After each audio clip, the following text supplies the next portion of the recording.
Pledge of allegiance.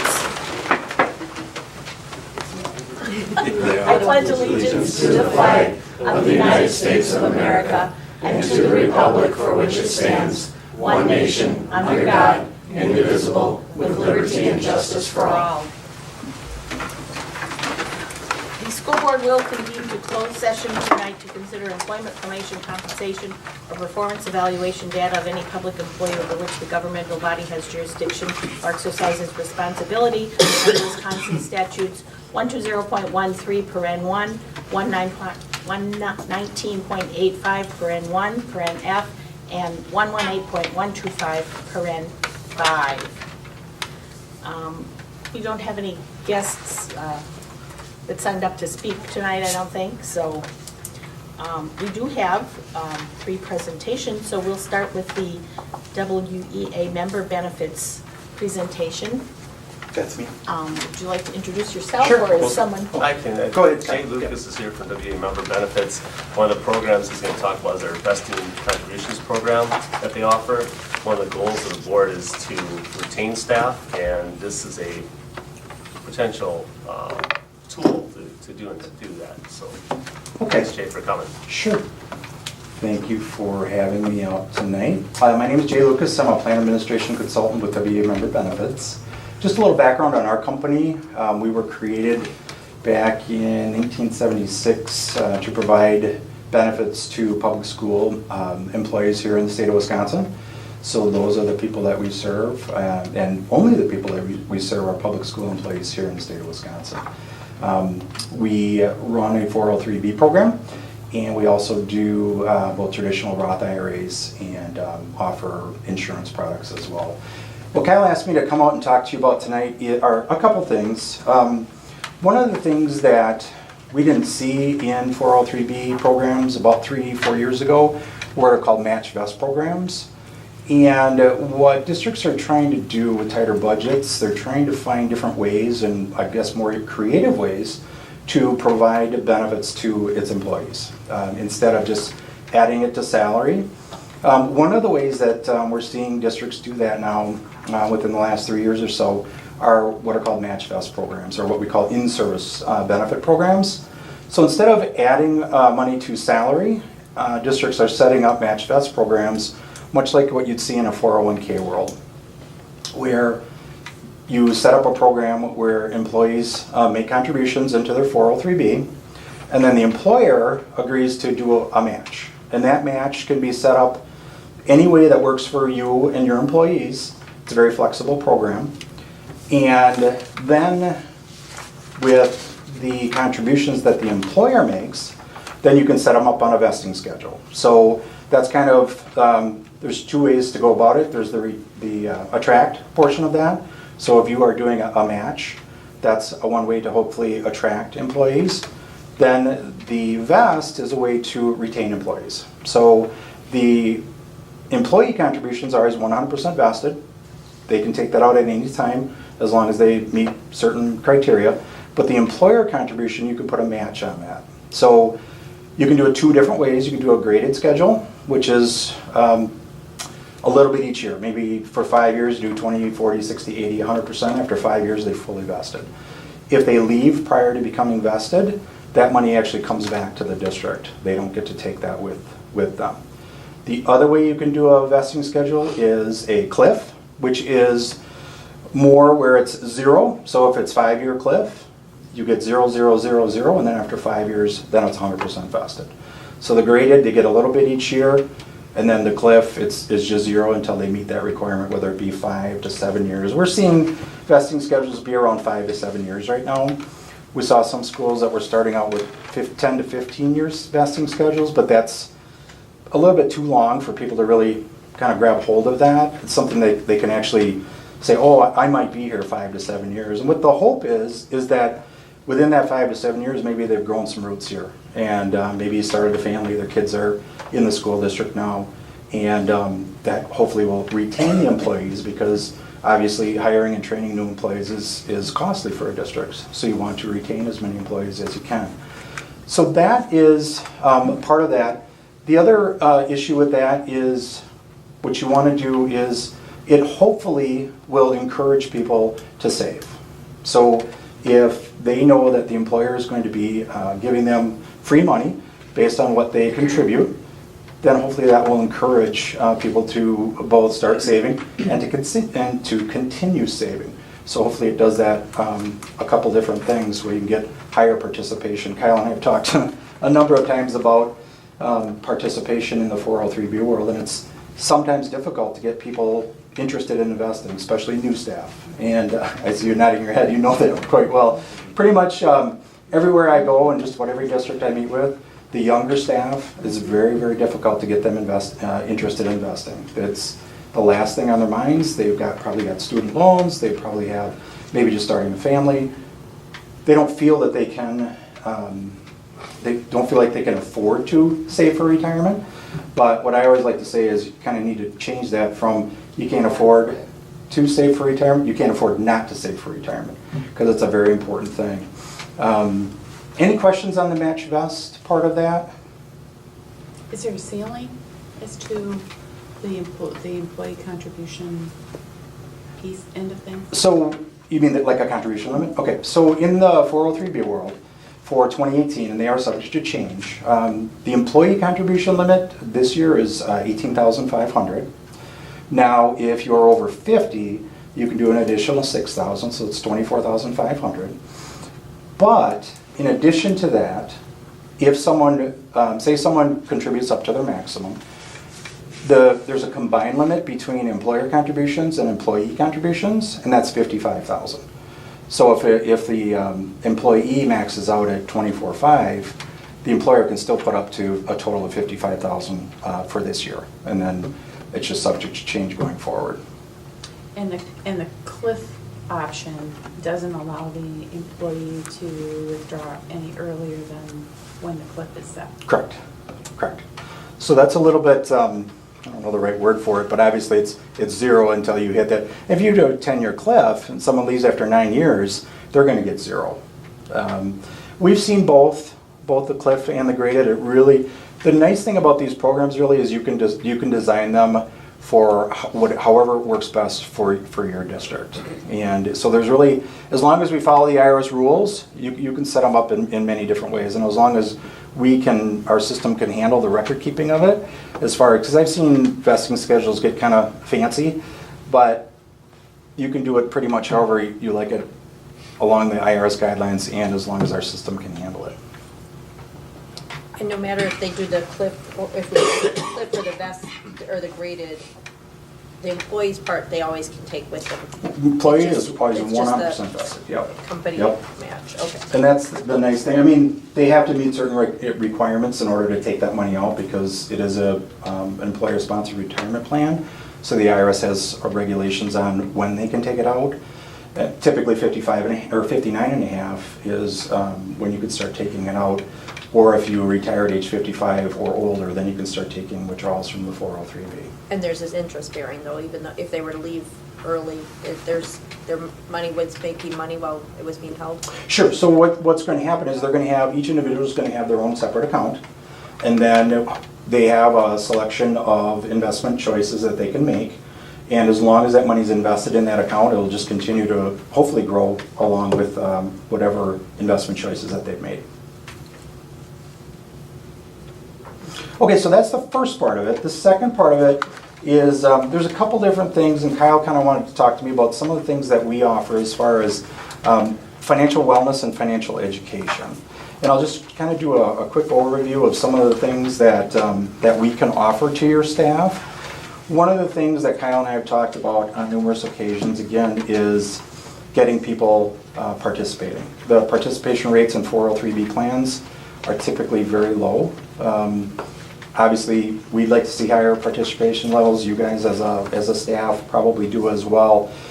They've been doing a lot of studies now that say that a financially secure employee is a happier employee, going to be a more productive employee if they're not worrying about their finances. So if we can do anything to help your staff along the lines of financial wellness, there are a number of programs that we can do, and there are many different ways that we can go about that. So I'll just talk about some of that. This actually is 8 ways to encourage your employees to participate. One of the big things is just survey your employees. Just ask them what they want. Ask them what they're looking for. Ask them what they're missing. Is there anything specific that they want or don't want? That's been actually a very effective thing. And then after a year or so, survey them again to see if anything has changed. I won't go through all of these, but individual financial consultants, I'll talk about that a little bit. We've already talked about number 6, which is consider matching vesting programs. A big thing too is keeping employees informed. We as a vendor actually take that on as the responsibility. You guys are running a school district. We are here to run a 403B program for you, so you guys can lean on us for that type of information.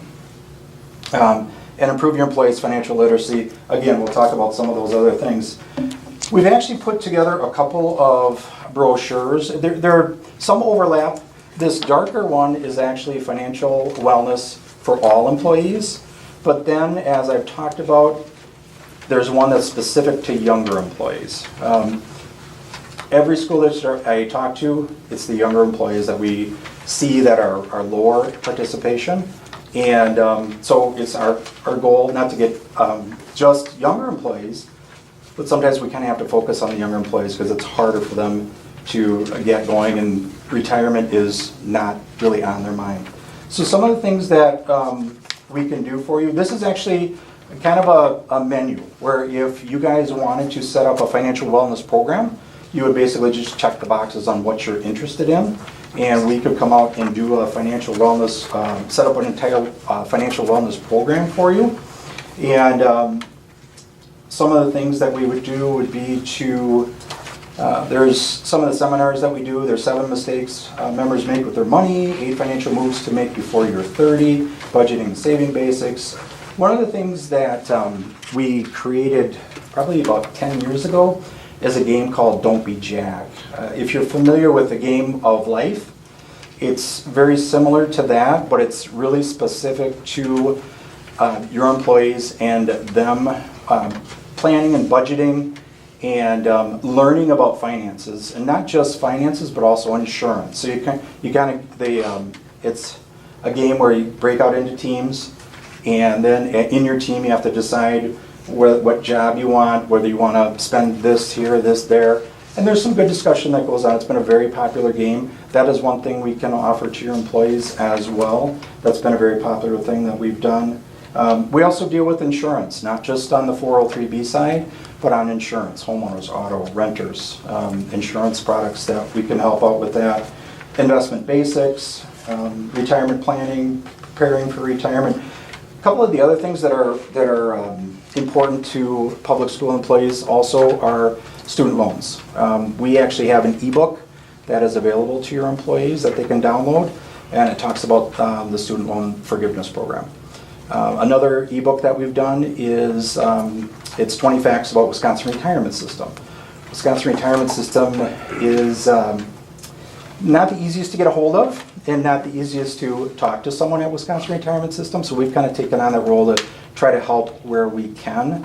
One of the seminars we also do is how to read your Wisconsin retirement system statement, because that's a huge issue for people. They just don't, all they do is they look at the bottom and they say, this is my number, but that number doesn't mean anything to them unless they understand what goes into it and what decisions they need to make at retirement. So that's another very popular seminar that we do as well.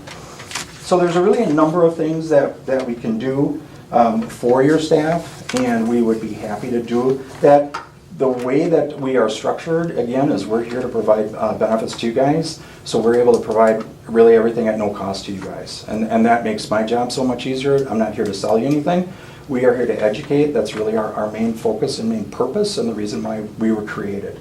Like I said, it makes my job a lot easier because I'm not a salesperson. But one of the other things that we do offer, we have financial planners on staff as well, certified financial planners. One of the, well actually the most popular service that we offer is a 1-hour free consultation for all your employees here, whether they have an account with us or not. It's just a great opportunity for your employees to sit and talk with a financial planner. There's really no structure to that meeting. It's just, here I am, what do you think? A lot of times it just brings up questions, and one of the biggest things that it brings out is that people aren't aware that they can move money into an account here at Sevastopol. that they have, maybe they have 3 or 4 different accounts at other companies that, from former employers. They say, oh, I can move those in, consolidate, make their life a little bit easier. So that is about all I have for you guys. Are there any questions or? Yes. You said we were created. Are you an independent company or you were created by the government? We were created by, actually, WEAC, back in their mid-70s. And the whole goal was just to provide. I don't know what WEAC is. WEAC. Oh, WEAC, I'm sorry. Wisconsin Education Association Council, which was changed a lot, especially since Act 10. That is the largest teachers union in the state of Wisconsin. So we were created by them to provide benefits to public school employees. We So used to be almost the only place schools got their health insurance through. Till Act 10. Yes, Act 10 changed the entire landscape of many different things. And one thing I too want to make sure that you understand, there's WA Trust, which is the insurance company. They handle the health insurance. We are WEA Benefits. While we were both created by the union, we're actually separate companies. We don't share any budgets. We have separate boards. A lot happened with Act 10, and like I said, it changed the landscape of everything, but certainly in the 403B world, it changed everything. So we kind of had to adapt as well. The e-books you talked about, Yeah. are those just available for the district to request so that Sure. Yeah. staff can download them? Yep. And The goal is to have Jay and WA member benefits work with our wellness committee to have presentations available periodically for our staff Mhm. and about Okay. all different stages of life, because we have staff across the board. Yeah. And that's one of the goals. But the other portion that he talked about first about vested interest, that'd be for not any earlier than 1920 school year, but as we talked about retaining staff, so I think there's education, which makes our employees better, and then if we can do something in the future for retainment purposes, so that's what interests me in this. So correct me if I'm wrong, but the educational part that would be with the wellness committee, there's no cost to the district for that? absolutely, yep. That's kind of where I was going on my question. So it doesn't cost us anything. Where you guys are getting your money and your travel and stuff Sure. is through the investment process and the kind of the financial side of managing the 304. Yep. I mean, because you got to get paid. Absolutely. somewhere. Right. Yep. That's- A good question, and thank you for bringing it up. We have an administrative fee for all of our accounts. In the TSA program, it's 35/100%, so 0.35%, and that caps off at $300. The IRA program is a little bit higher, it's 0.45, and depending on whether you're a WEAC member or not, the cap is $600 or $750. We operate as a trust. Because we operate as a trust, we're obligated to pour any money, any additional surplus back into programs that benefit our members. We're a unique organization. We don't have any commission salespeople, and really everything that we take in, we're obligated to make programs which will hopefully help your employees as well. Yes. Just one question. In your brochure, when it talks about the different consultation levels, Yes. cost 700, participants pay 350, that's a WEAC member? That would be, so there are discounts and subsidies. So the 1 hour free consultation, obviously that's free, there's no charge for that. Some of the other financial planning services, there is a fee for that, but then depending on whether they're a WEAC member or not, they can either get a discount or a subsidy on that as well. So most people don't pay that full price for those services because of either the discount or the subsidy, yeah. Thank you. Yep. Great, thank you. Great, thank you, appreciate your time. This was a presentation, so are you looking for the board to have this on an agenda and direct it back to the wellness committee, or you're just going to direct it to the wellness committee? I was thinking I would just direct it to the Okay. wellness committee if you're all right with that, but I can put it on next month's agenda, it's okay. But then when it comes to the vesting portion, that would come up Right.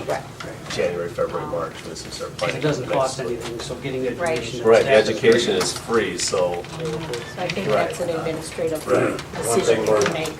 One thing we're planning on doing is on the teacher in-service days, the first one is have Jay come back and do a presentation like this to all the staff, just to make them know, make them, you know, what's there, what's available, and then go from there with it.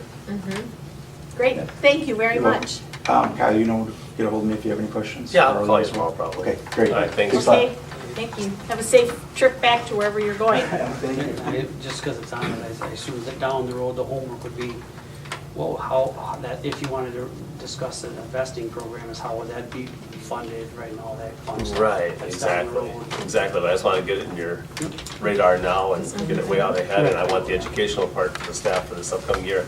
And then after 18-19, when it presents to the whole staff, then we would only have to come to the new staff in the service and present just the new people, because the old ones would hear it, and they know that periodically they're gonna be out.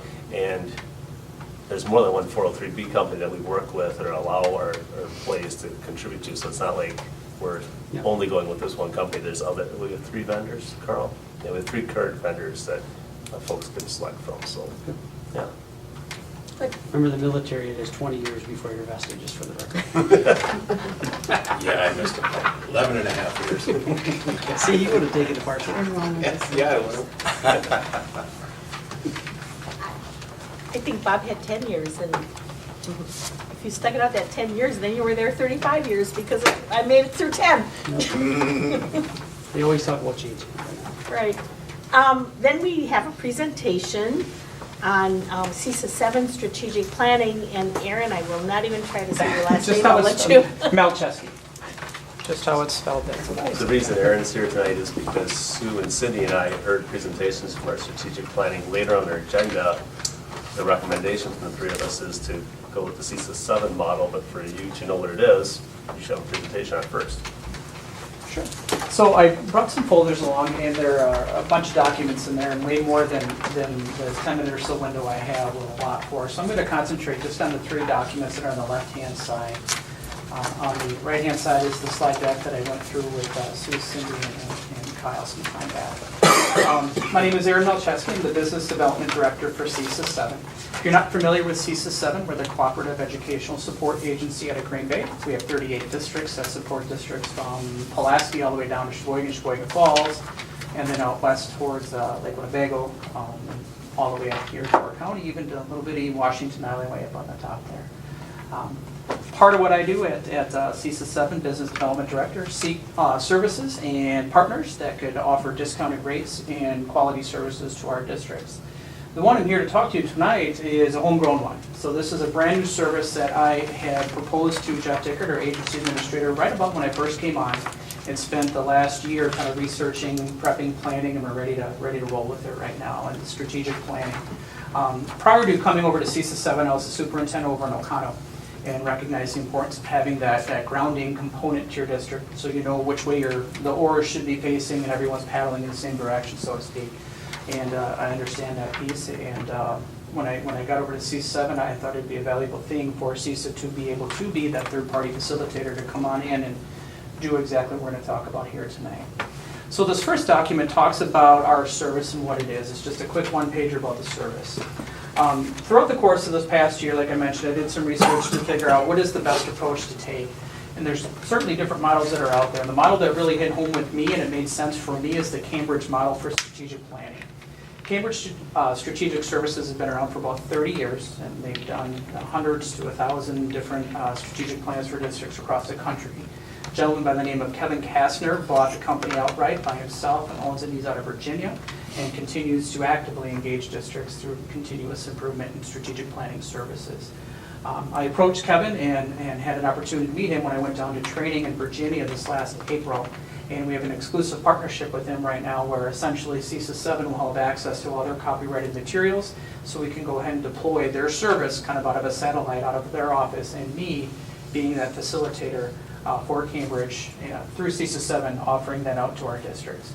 Doesn't have a partnership like that around, so it's a really unique thing that we're building right now, and I'm really excited to be at the forefront with all that. So the Cambridge model is about, as quickly as I can, it's about taking the district through a process that's not board-driven, it's not superintendent-driven or district administrator-driven, it's really school community-driven. So the planning team is comprised of about 25 people, and that's the sweet number that we're looking for, that 25-person team. It's community members, it's teachers and staff, it is administrators, it is board members, but it's not led and driven by them.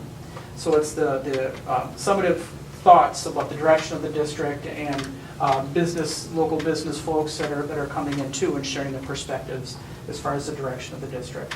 And it's that summative thought that comes together in the end that comes to the superintendent as a recommendation from the team to put forward as far as a plan is concerned. That's as quickly as I can explain it. The slide deck has a lot more information about the construction of the team and it's more about the process that way. The reason I saw comfort in the Cambridge model is the third-party facilitation. So again, it's not the board's initiatives getting driven down through the district. So your school community has comfort that this is for the greater good, not just an agenda of the board or the superintendent.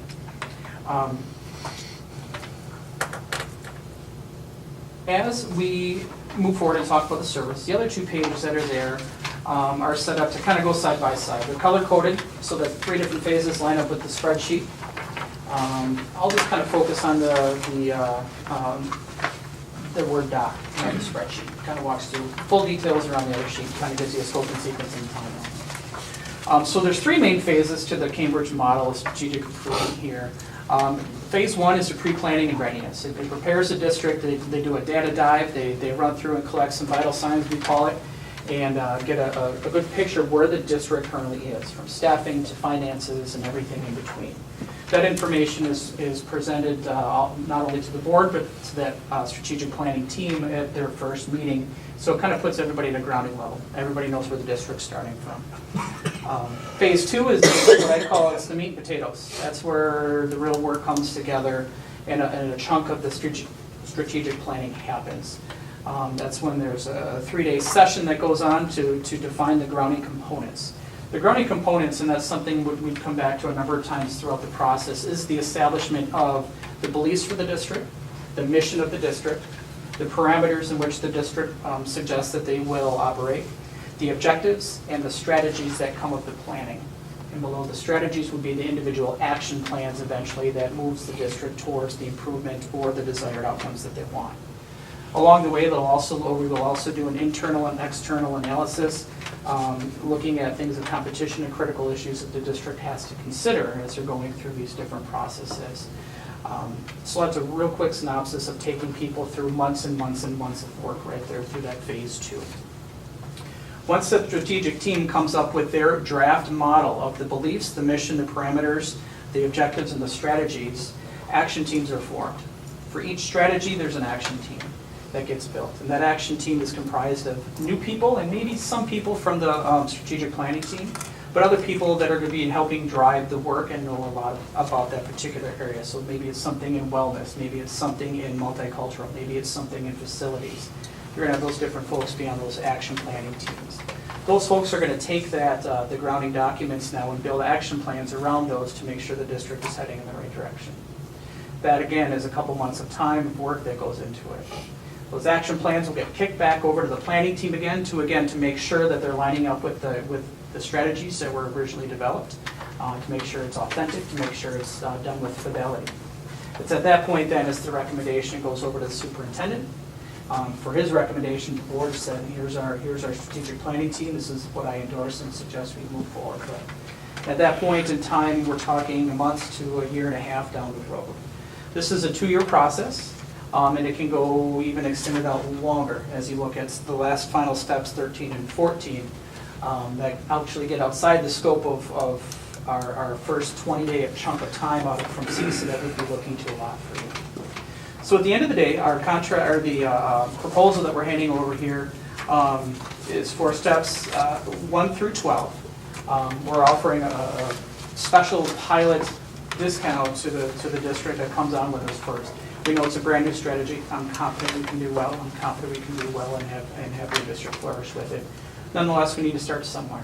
And because of that, Mr. Dickert said throw half price and see if they are interested in coming along on the ride with us, because we're going to learn from you just as you're going to learn from us along the way here. So steps 1 through 12 will be completed over that 2-year time. Steps 13 and 14 is the continual part of it. It's continuing to revisit the plan in step 14 and to build that continuous leadership with inside each individual building as you move forward with that, and that's step 13. Those are some extra days that go past those 20 days, and at that point in time, the district can choose to manage that and run on their own, or continue to look to CISA 7 for support and continue to go through that on a day basis.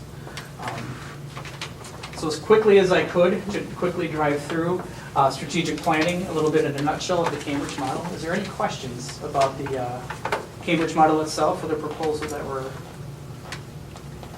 bringing forward this evening? Have you done one of these yet with another district? First one. First one. Right, right. The, 25 people.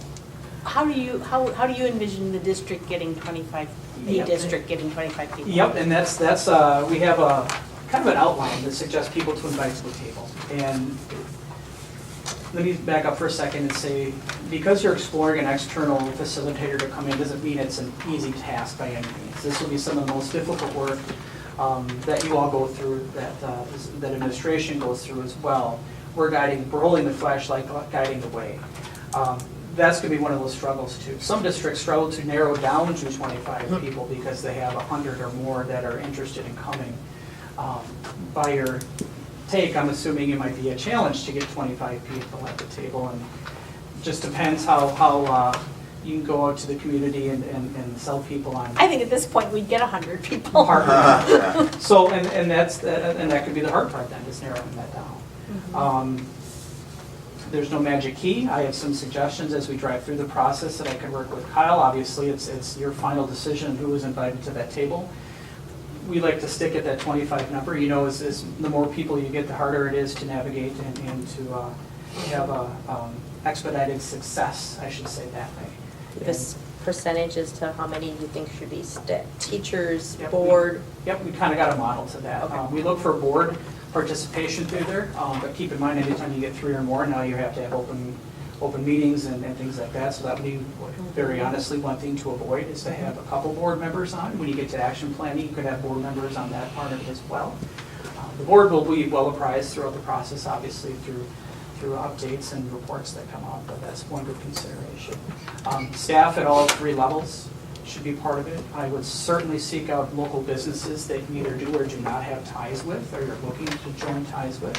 I would also certainly look to maybe some of those naysayers of the district right now to get perspective, and they learn a ton about the district throughout the process.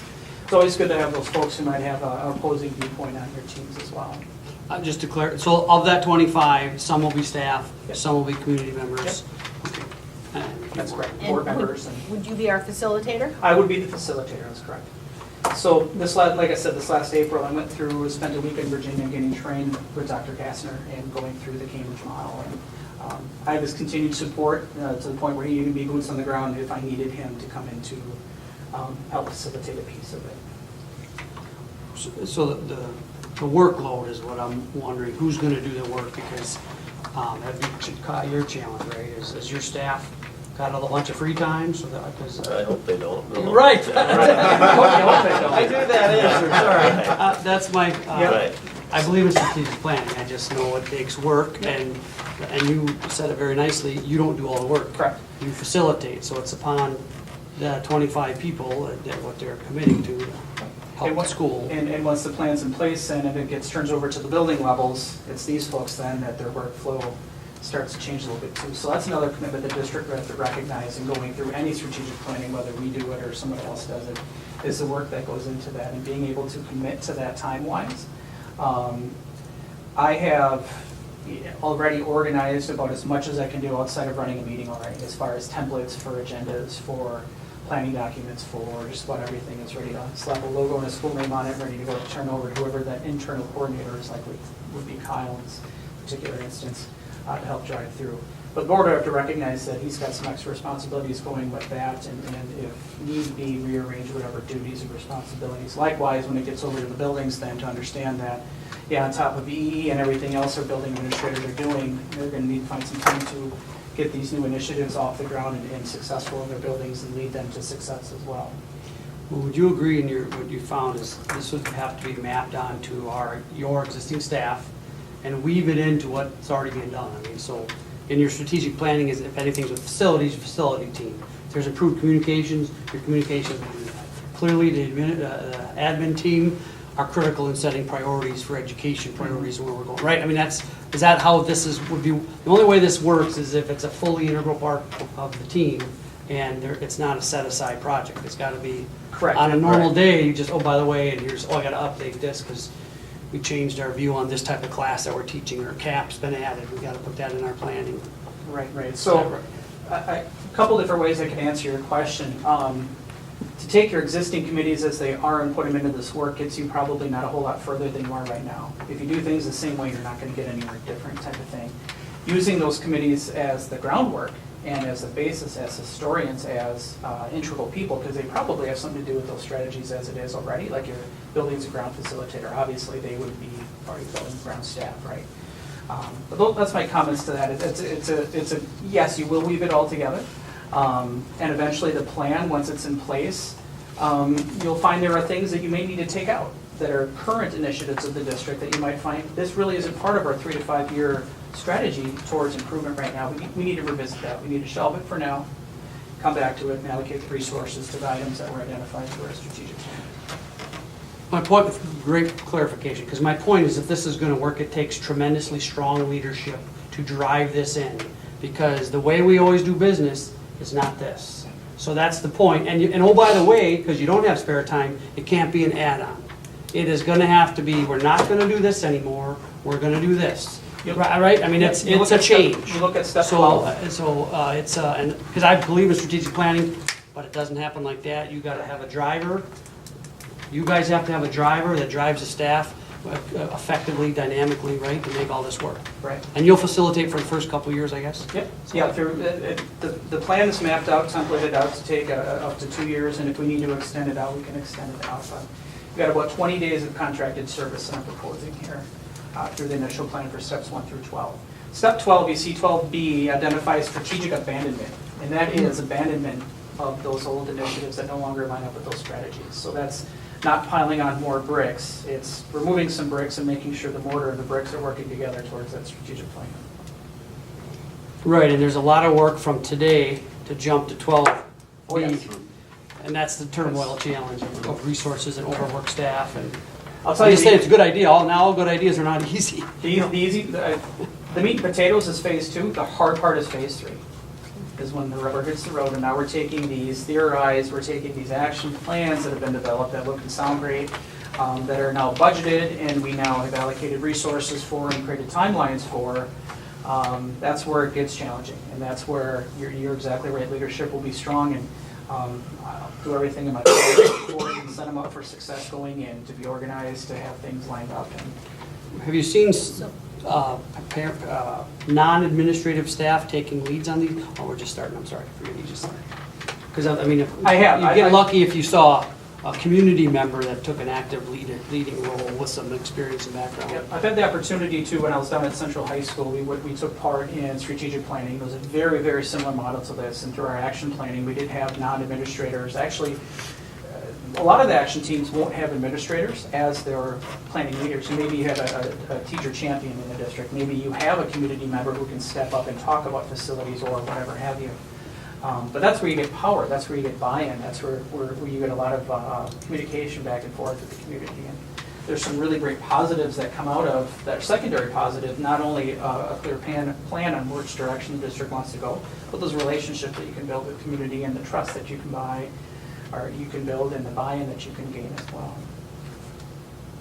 Aside from the additional commitment by the district staff, the 20 days, that's, a meeting a month, is that a what's that commitment mean for the Yeah. community? Is that a full day meeting? Is it a 3-hour meeting? The 20 days is my 20 days. Oh, your That's 20 the days. Contracted days with CISA will be about 20 days to get to the $7,500 proposal we're saying, and all the support before and after and throughout the process. For the strategic planning team itself, probably the biggest commitment is that strategic planning team, that 25 people. There's an initial 3-day kickoff that we're talking 30 some hours within those 3 days to drive through that work. And they look to happen, if you can, back to back to back, or within at least the same 2 weeks, so you don't lose momentum and so you don't derail. And there's a commitment. That's like an 8 to 8 day, 3 days in a row with that third day, as long as you need to go. If you get out early, great. If not, well, we need to finish up within that third day. So that's probably the largest commitment. Kicks over to action teams from them, and that process could take, like I said, 4 to 6 months with your action team planning. Those folks are a little bit less regimented. Those action planning teams can choose to meet when it's most flexible for them. until their action plans are in a spot that they feel comfortable. There is an action team leader, to which they'll go through an action team leader training with myself as well. I have a manual that walks them through as well, as far as leading a successful action team to get them in a good spot. And then once again, those action plans are made, it kicks back to that strategic planning team again for another 2-day session if they need the 2 days to review the action plans, to hear the presentation from the action team leaders, and then to decide upon are they satisfactory in meeting the goals and initiatives of that original plan. So that initial strategic planning team has at least a 5-day commitment plus whatever reading time or something they might put outside of that. So there's a pretty good commitment. So as those 100 people come in and you explain to them what they need to do, they might not be as forthcoming to raise their hand. But it's important work and good work.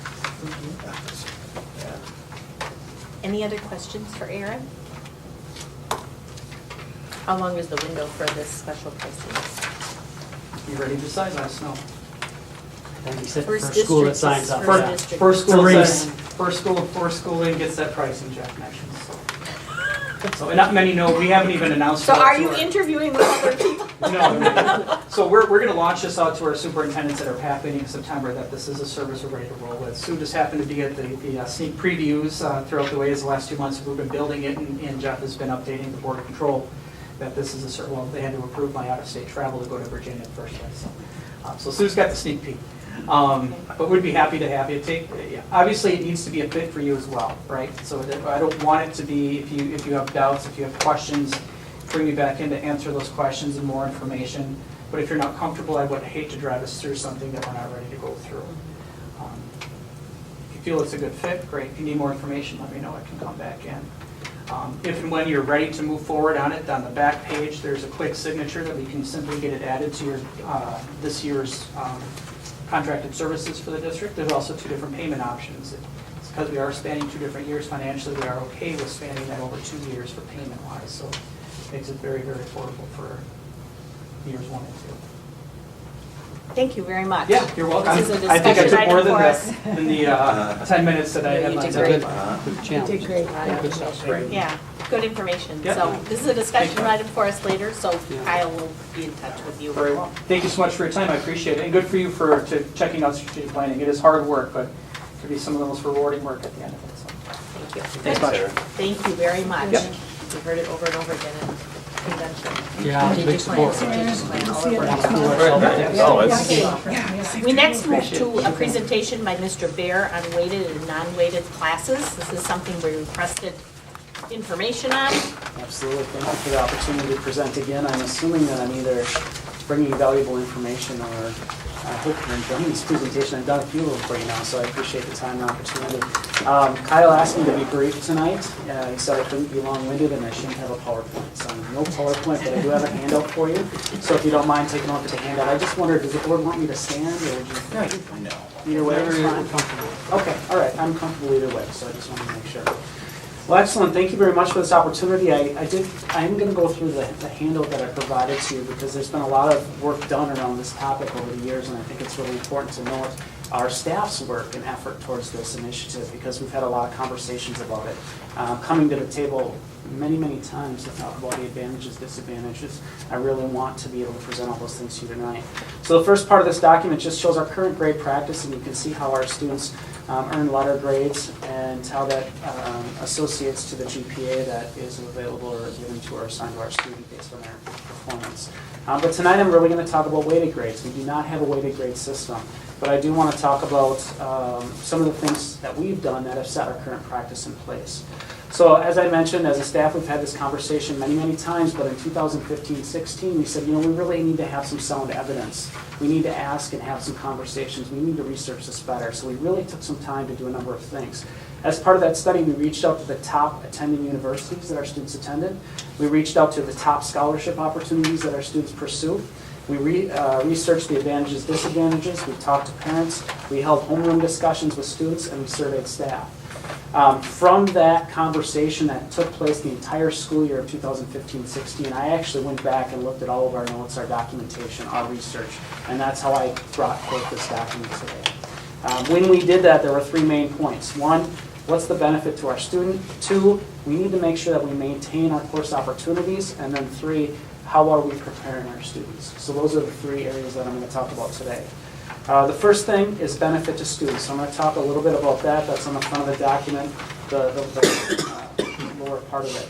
But based on interviews with the top 3 colleges that our students attend and the top 2 colleges that our students did not get accepted to, we learned the following. So we interviewed these universities where our kids are going, and we asked them questions. GPA and class rank is not looked at as a top admission requirement. They said that's not one of their main priorities when they look at that. They understand that our schools are of different size, different demographics, different. They're just different. So they understand that there are a lot of factors that go into accepting a well-rounded student. That was the advice they gave to us. All 5 colleges told us that they on-weight grades. If they get them, they on-weight them. If they come from a weighted grading system, they'll actually on-weight it according to those interviews that we did in 15-16. Number 3, our students were not being penalized because of our grading system. In fact, they had said, the admissions advisors that we talked to, said that it's easier because they don't have to guess at how we had arrived at that weighted grade. Because they do have to make some assumptions on a weighted grading system because they are now seeing a student that has a GPA of 4.2. And how did they get there? How did they achieve that grade? They actually will go through an on-weighting process according to the admissions advisors. The next thing that we talked about and looked at was scholarships. Based on research of the top 5 scholarship opportunities, all scholarship committees have a practice for equally recognizing different grading scales with the exception of one local scholarship. That's what we found in 2015-16. There was one local scholarship. And we talked to 5. And we have since worked with that local scholarship and we said, let's take a look at this. Why are more kids from this school being recognized than this school? And we did that as a county, and actually now that pattern has turned around, and since that we are seeing our kids getting recognized by that scholarship too. So we no longer feel, at least with that one, that it's an issue. But I did want to talk about the scholarship application that is most commonly filled out by our students, and that's with Scholarships Incorporated, and I know Sue has some experience. But I brought a number along. 57% of our senior class last year applied for a scholarship through Scholarships Incorporated. And they actually require the school district to on-weight the scholarship before we send it to them. So all 57% of those students that applied, we would have to on-weight administratively that, and Sue, you're shaking your head because I think you're familiar with that, but we'd have to on-weight that information and then send it to them because that's a requirement of them. They don't accept scholarship applications with weighted grades. Sue, are you familiar with that as well? Oh, yes, Yeah. absolutely. Yeah, they don't accept that, so they ask us to do that.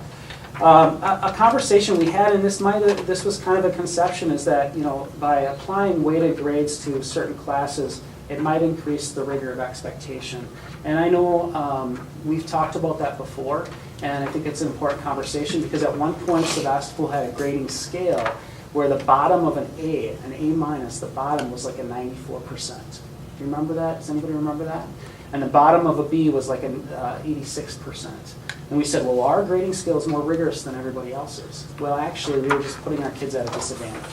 All right, and we learned that, especially when we started to explore CAP classes or dual credit classes, because we were having our kids take these classes at a college, for example, and they were coming back to us with a 92%, and Sevastopol was assigning them a B+.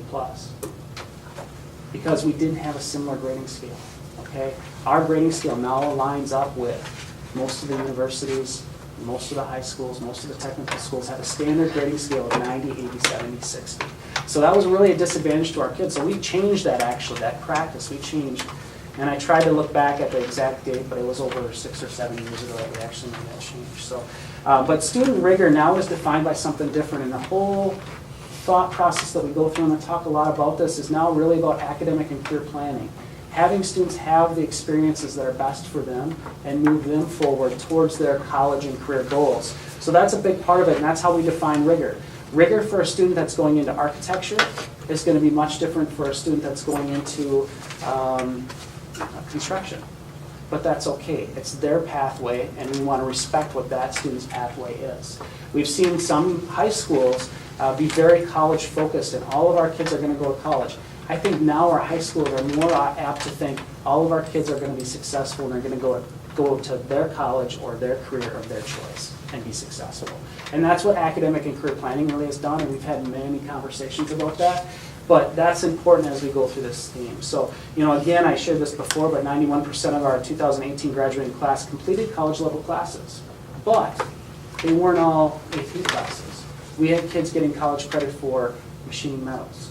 We had kids getting it for architectural drawing.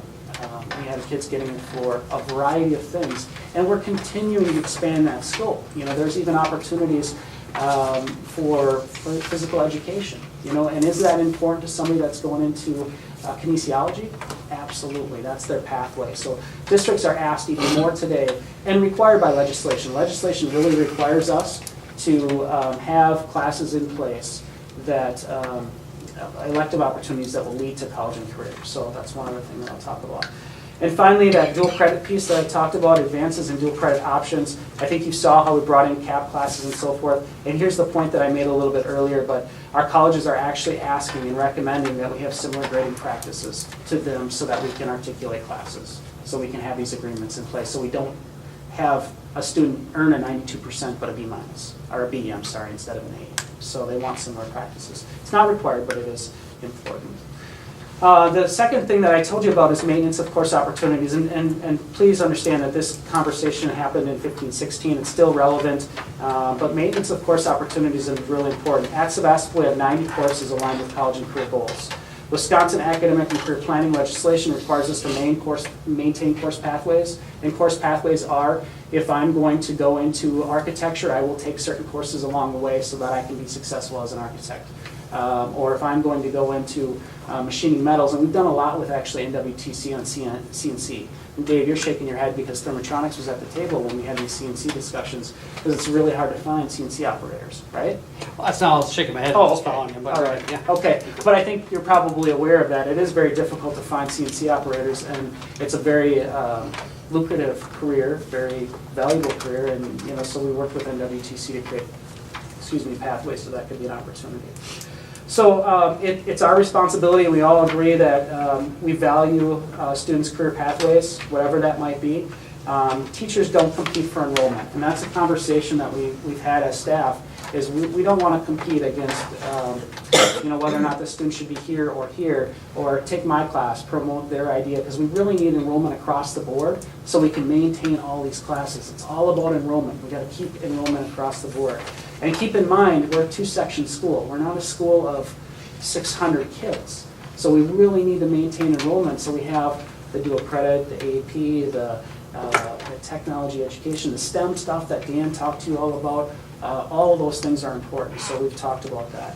But again, I just emphasize there that all students' interests, they're all equal and they're all equally important. So that's one thing that our staff talked about over and over again in their research in 15-16. But I threw in there a schedule, and this is something that I added just to kind of articulate what a student's path might look like. At Sevastopol, if you take a look at it, freshman, sophomore, junior, those represent the years, and each square is a semester class. Okay, so each small square there is considered a class. But in blue and light blue, and I hope your copy shows that, but those are all requirements for graduation, with the exception of the last one. That was supposed to be a different shade of blue, but that's study hall. And we have about 80% of our kids that take study hall all 4 years. Okay, they don't all, but a large majority take a study hall. Okay, so what I wanted to do is if we overlay a class, how much of their time remains white? How many of those white squares remain for them to have those elective opportunities, those experiences, those exploratory options? So you can see if we have a student that's really interested in music, they're apt to take band and choir. Well then how many white squares do we have available for the elective opportunity?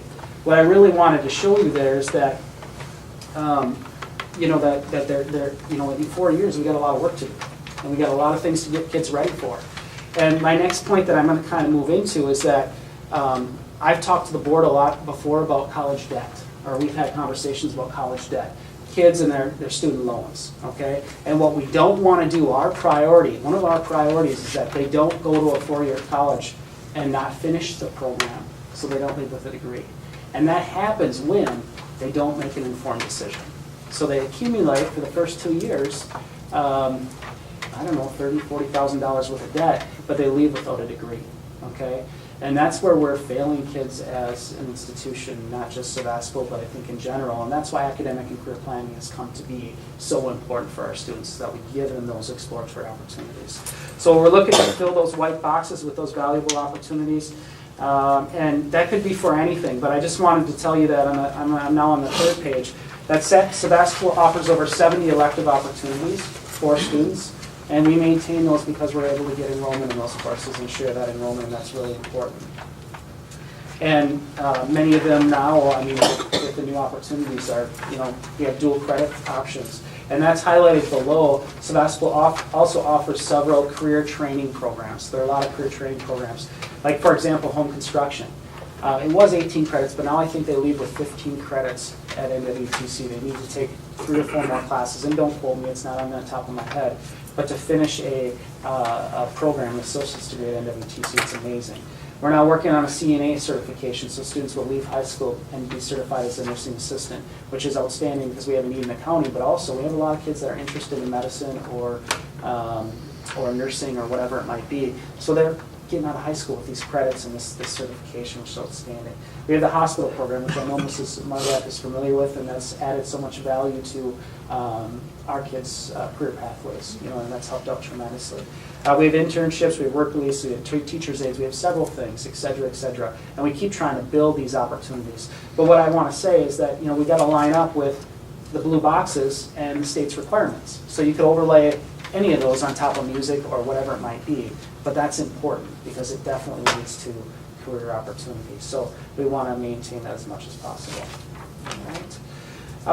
So, some of the faculty sentence concerns that they had listed about weighted grades and advising students, and please know that, everybody sat down at the table without a preconceived idea, at least I thought they did. We had a wide mix of people. I can mention that I know that Heather Spetz was on the team. I know that, I believe, I can go right back and look at the notes, but, that we had elective teachers that were also on the team, like Tanya Hasignager, and Brian Hilbert, social studies teachers, so there's several people that were involved. But some of the concerns is, will students take classes important for their pathway? And actually, somebody shared the story with me the other day about a student that actually participated in the home construction program a couple years ago. And their goal was to be an architect at MSOE. They had to make a decision between AP Calculus and taking the home construction program at MSOE. That student shared that they chose to take the home construction program, and they felt like that was one of the main reasons why they were accepted at MSOE, because they had on-the-ground training. They had the experiences. I thought that was kind of interesting. Somebody just shared that with me. I don't know that to be the case, but I went and looked at the architectural engineering modeling track year 1 for MSOE, and actually 9 of the credits in their first year are very specific to classes that Dan might teach or experiences that you had at that home construction program. So for example, introduction to architectural engineering, introduction to building information modeling, architectural engineering graphics, building construction materials. So I thought that was kind of interesting. I looked at that. That's the year 1 at MSOE, which we know is a very good university. So that was a great story that I thought I would share.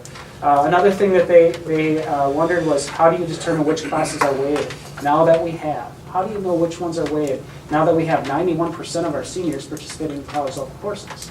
So do you weigh the machining metals class? Do you weigh just the AP classes? Do you weigh, so that was a question. But the other tricky part about this is our kids are also taking a lot of AP or dual credit or college level courses that you might think would be weighed. They're taking them off campus with instructors that aren't here at Sevastopol.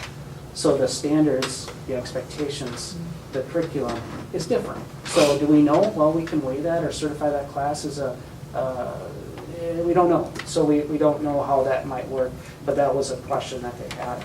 Another one is, would weighted classes be viewed as more important? As we talked about, they felt that all classes are important for some college majors. If, I got 2 little kids, and I tell them that I want them to be happy, and I want them to choose the career of their choice. And I don't know what that will be. Right now, my daughter wants to be a hairstylist. Okay? If she's good at it, I guess she'll be a good hairstylist. So that's important to her. But we'll see, So those are all conversations that we're having. So to summarize, I took actually the next several bullets right from their minutes when they kind of summarized this. These were their final statements. But grading scale should be aligned with university expectations in anticipation of dual credit options like CAP. That was one of the things that they talked about.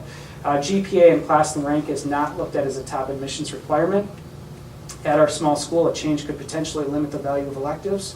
At our small school, a change could limit course offerings and cause scheduling conflicts. A change could potentially negatively impact our collaborative culture and climate by creating competition among courses.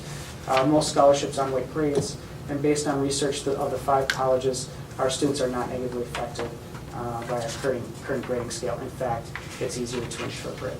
So our grading practice right now is based on our goal to expose students to a wide variety of courses so they can explore their interests and make informed decisions about their future while understanding that everyone's goal is important. So that's how we arrived at the point that we're at right now. But I just wanted, I hope that was informative. Are there any questions? Questions for Mr. Bear? A couple things. I kind of, the one thing I want to go back to is your comment about you recognize that we were doing a disservice to our kids and you changed the grading scale. Because by the way, when I went to high school, it was a 93 and up and all that crap. Was it? And now it's 90s, you know, which was a long time ago. So my point on that, we looked at it and we weren't doing a fairness to our class. I guess my question with after hearing all this, my understanding, and actually as I moved around the country, why are so many schools doing weighted grades then? It's all over the place. So the question I would go back to is, are we doing a disservice to our kids? And so that's my question, and a couple things to think about. So some of these are just some points. Like right now, if you're in construction, about this thing, if a guy in construction wants to travel all the time, he's going to make more money, most likely, than a guy who's not going to travel. So if we're preparing for the real world, there are different workloads, and there's different benefits from different workloads if you want to travel. So, I mean, having the different challenge, because some workloads in classes are harder than others. I think we could get to understanding that, and that's how I think how people are, you know, how are classes weighted. That's maybe another discussion. How is that done? But I also think if you get into the kid's head, is a kid willing to take a challenge on? And if you, let's put ourselves in kids, if you're in high school, a large percentage of our kids do care about grades. It does matter. They do work hard. And are we the flip side? Are we preventing kids from taking a harder class because their family's driving them hard, they want to get good grades, and they don't know what the real world is, but they think GPA does matter a lot because it may not be a top admission requirement, but it's a mission requirement. It may be the top one, but $20 is every one of those schools says it is. And if you went to schools other than these 3 around the country, I'm curious on that. Now, I'm not asking for more research, but you know, I'm puzzled because so many schools are doing it. Yeah. You know, and by the way, just because everyone's doing it doesn't mean it's the right thing. Well, But I'm Dave, just we had trying to some get of the this- data behind sorry, that. excuse me. We had some of the same questions that you Yeah. had and sat down and did the same thing, and that's why we went through such a comprehensive look at it and asked those questions and tried to get this feedback, the things that I shared with you. And with all that information that I shared, I wonder then, what would weighted grades achieve? It would help determine class rank. It would, you know, and actually, here's another trend. A lot of school districts are going away from class rank. They're not acknowledging class rank anymore because they realize it's damaging. Well, are we going to And do instead, that? what they're doing is they're acknowledging honor students. So it's not a competitive process to be at the top of the class. It's a competitive process to earn the best. In Wisconsin, though, you get a reward for being at the top of the class. Well, actually, there is And the world still is the academics. Yeah, there is. And I would have to look at that, but what I'm saying, there are districts in Wisconsin that have gone away from that class rank piece. And But someone gets Scholarships a are based on valedictorian. GPA a lot of times too. I mean, I've sat at a table with a college advisor and the Sure. first question was, what's the GPA? Okay, so that GPA, you're automatically gonna get this many thousands of dollars. So it is based a lot financially, which was part of the conversation earlier in the presentation. And if we wanna prepare our kids as the financial aspect as well, we have to hear them because, you know, I've talked to grads over the last 3 to 7 years from the school who said that they did lose out on scholarships because of GPA and having taken high-level AP courses that then they lost out on things because it was being compared to other courses who didn't have the rigor, as you say, You know, and they're not trying to take away from any of the other kind of courses, but when they said, when we have a caseload that's investing at least 5 hours over and above everything else that we're doing in our week, and seeing the results that come from it or don't come from it because of it, so. And your GPA is on every job application until you get your next degree. So, I right, think so if you that's, want to create some controversy among the staff, you go to weighted gradings, because the staff will fight over whose course gets weighted more than another. And I would agree with everything you've said, Adam. I've been on study committees for weighted grading. This controversy has been going on for years. but it's all the And schools are I'm adopting curious it. to know- I've also served on scholarship selection committees, and you are exactly right, they can vote them back. You know, we certainly don't want the staff competing, but we are, this isn't about the staff, it's about the students. And I don't know if this is right or wrong, but I'm gonna challenge you a little bit. When we heard your presentation on AP courses, you said we wanted to encourage every student to take AP courses, to challenge themselves. Then shouldn't we this goes a little bit to what Dave said, then shouldn't they be rewarded for taking that extra effort? But are they really rewarded? I mean, if they're gonna knock the grade back down. In their minds, the way Dave said, they're rewarded by they're perhaps But then they rewarded do, by it's their just a GPA. calculation when they do to send it away to the colleges, you mean? Yeah. Yeah, I think it's just a recalculation, it's okay. Yeah. Yeah. But they are challenged, they are rewarded for Well, taking the challenge. this is an ignorant, does each school just weight their own grades? Aren't there some guidelines? on Every how school you- can do it. We can look at the course School's curriculum is different. course description book and pick, this course is weighted, this one is not. But I there's don't think there should guidelines. be anything like at a high school level, like grading. I mean, at a high school level, all grades should be the same. But if somebody's taking an AP or a college level course, whether it be AP or the other avenue we have, I think that is a benefit, and I think that could be weighted. I mean, if you're carving out certain classes, we're talking about that. I mean, as far as other classes, I don't think. So, And the And it should admissions- be any discussion, I mean, if it's a shop class or whether it's physics, I mean, I'm sorry, they're both value, I mean, I don't know how you can tell someone that, so Any this was a admissions person present, is gonna look at the rigor, and they're gonna see AP classes. well, And same with scholarship committees, they look at all that. so this was a presentation. If the board can either say, we're good with the way it is, or maybe we have more questions that we should develop, and Adam should come back to answer those questions. Maybe we want to, do you want to investigate how other schools weight their grades? If I could just add one more piece, you know, this, you know, I'm not here to defend either or, and we sat down at the table with the same types of questions, but the faculty senate really worked hard on this and got input from a number of people, so when we revisit this, I'd love to have them be part of the process if that's something that you're interested in doing, so, because they really have, One last comment on questioning is, when you, as an example, I'm just doing it because it was your example. So if you're implying that the music courses wouldn't be weighted, there's not a negative there. Someone, if they love, that's their path in life, they can still do very well at that. They can still achieve very well at the school. They can, you know, be the top of their class as well, right? I mean, so I don't know the downside, right? So, and I thought, my understanding, I was more mapping with like the AP classes, because your high school curriculum is pretty much your high school curriculum, but there's all these other things now. So when you're taking other AP classes and stuff like that, my understanding is that the workload is usually higher.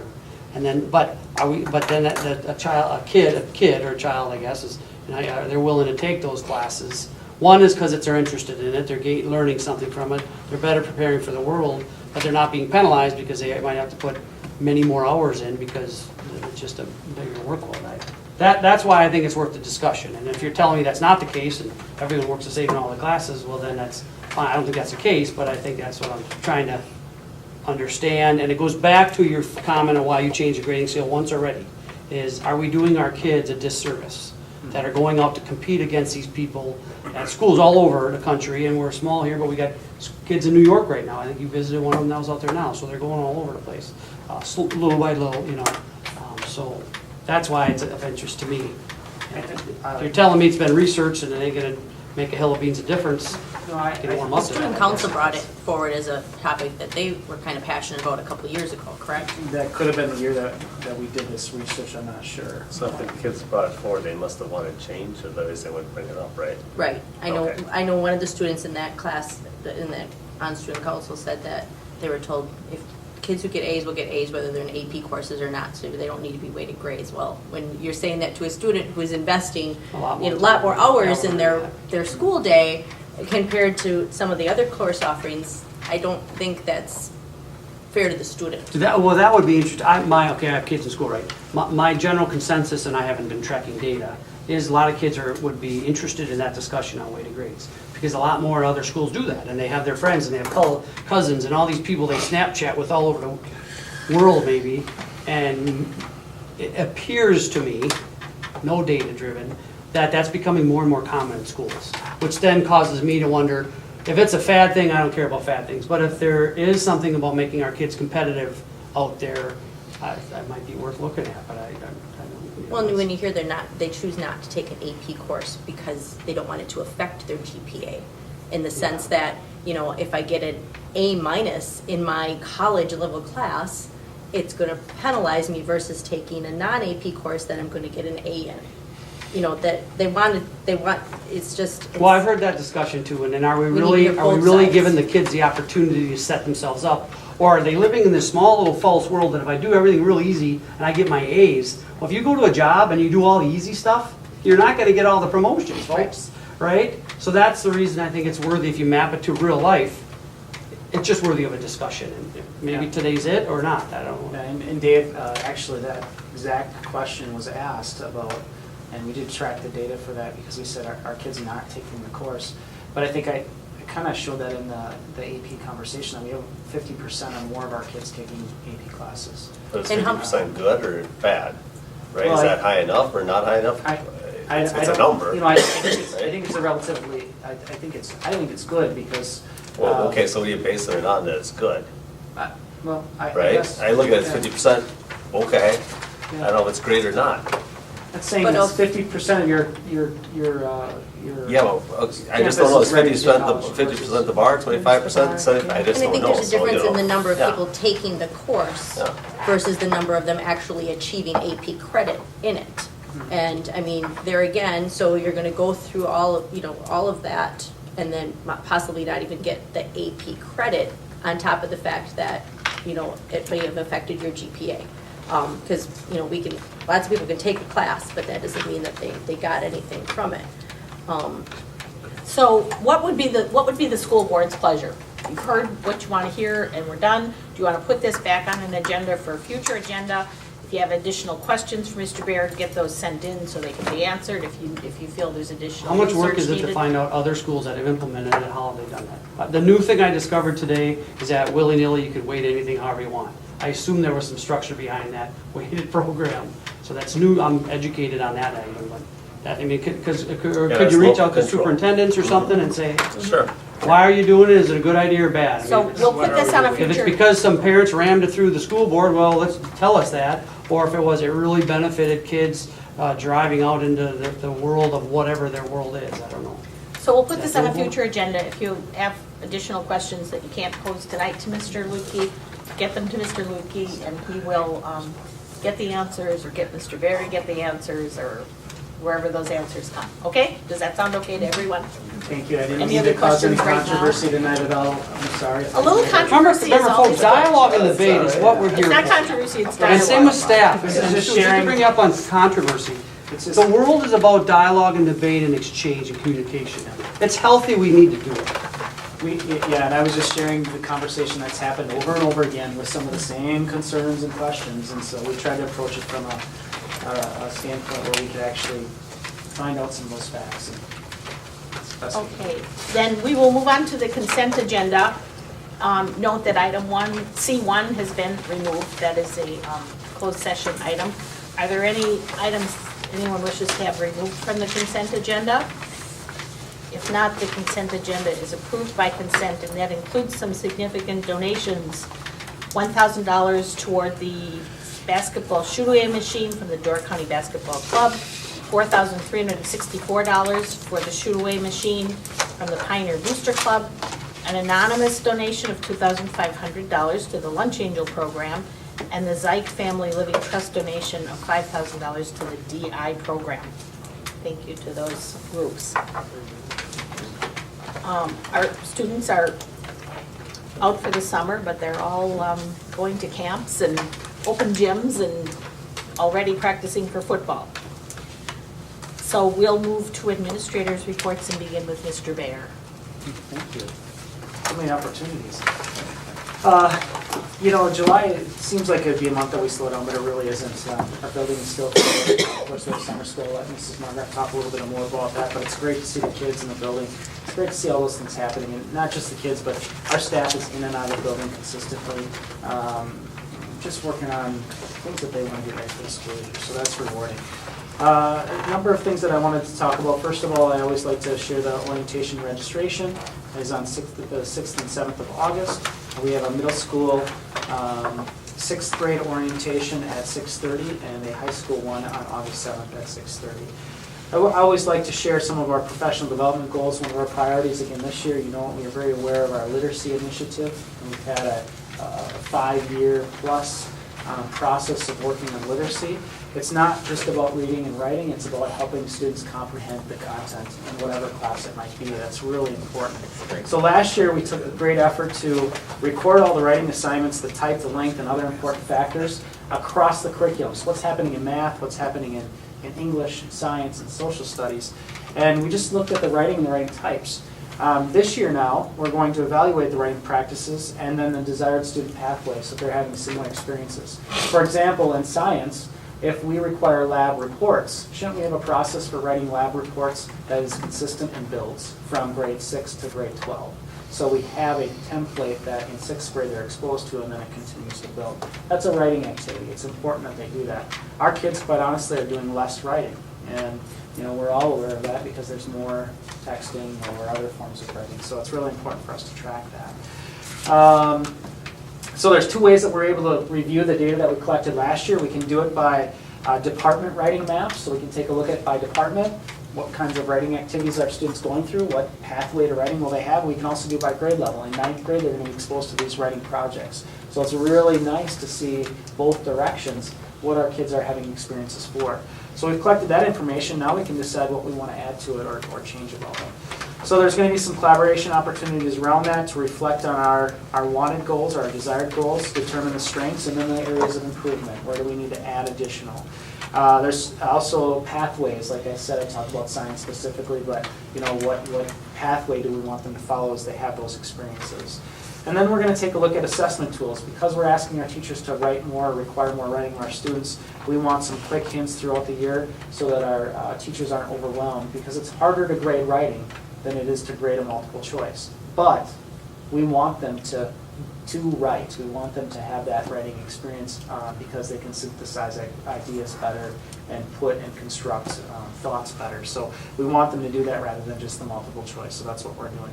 We're also going to move forward on a book study and then identify peer support, so there can be mentors or staff members that are comfortable that can work with another staff member on assessment. And then we're going to work towards some common rubrics. Another important initiative that we've been working on, and there are 3 important recent initiatives that we've done, of course, is mental health.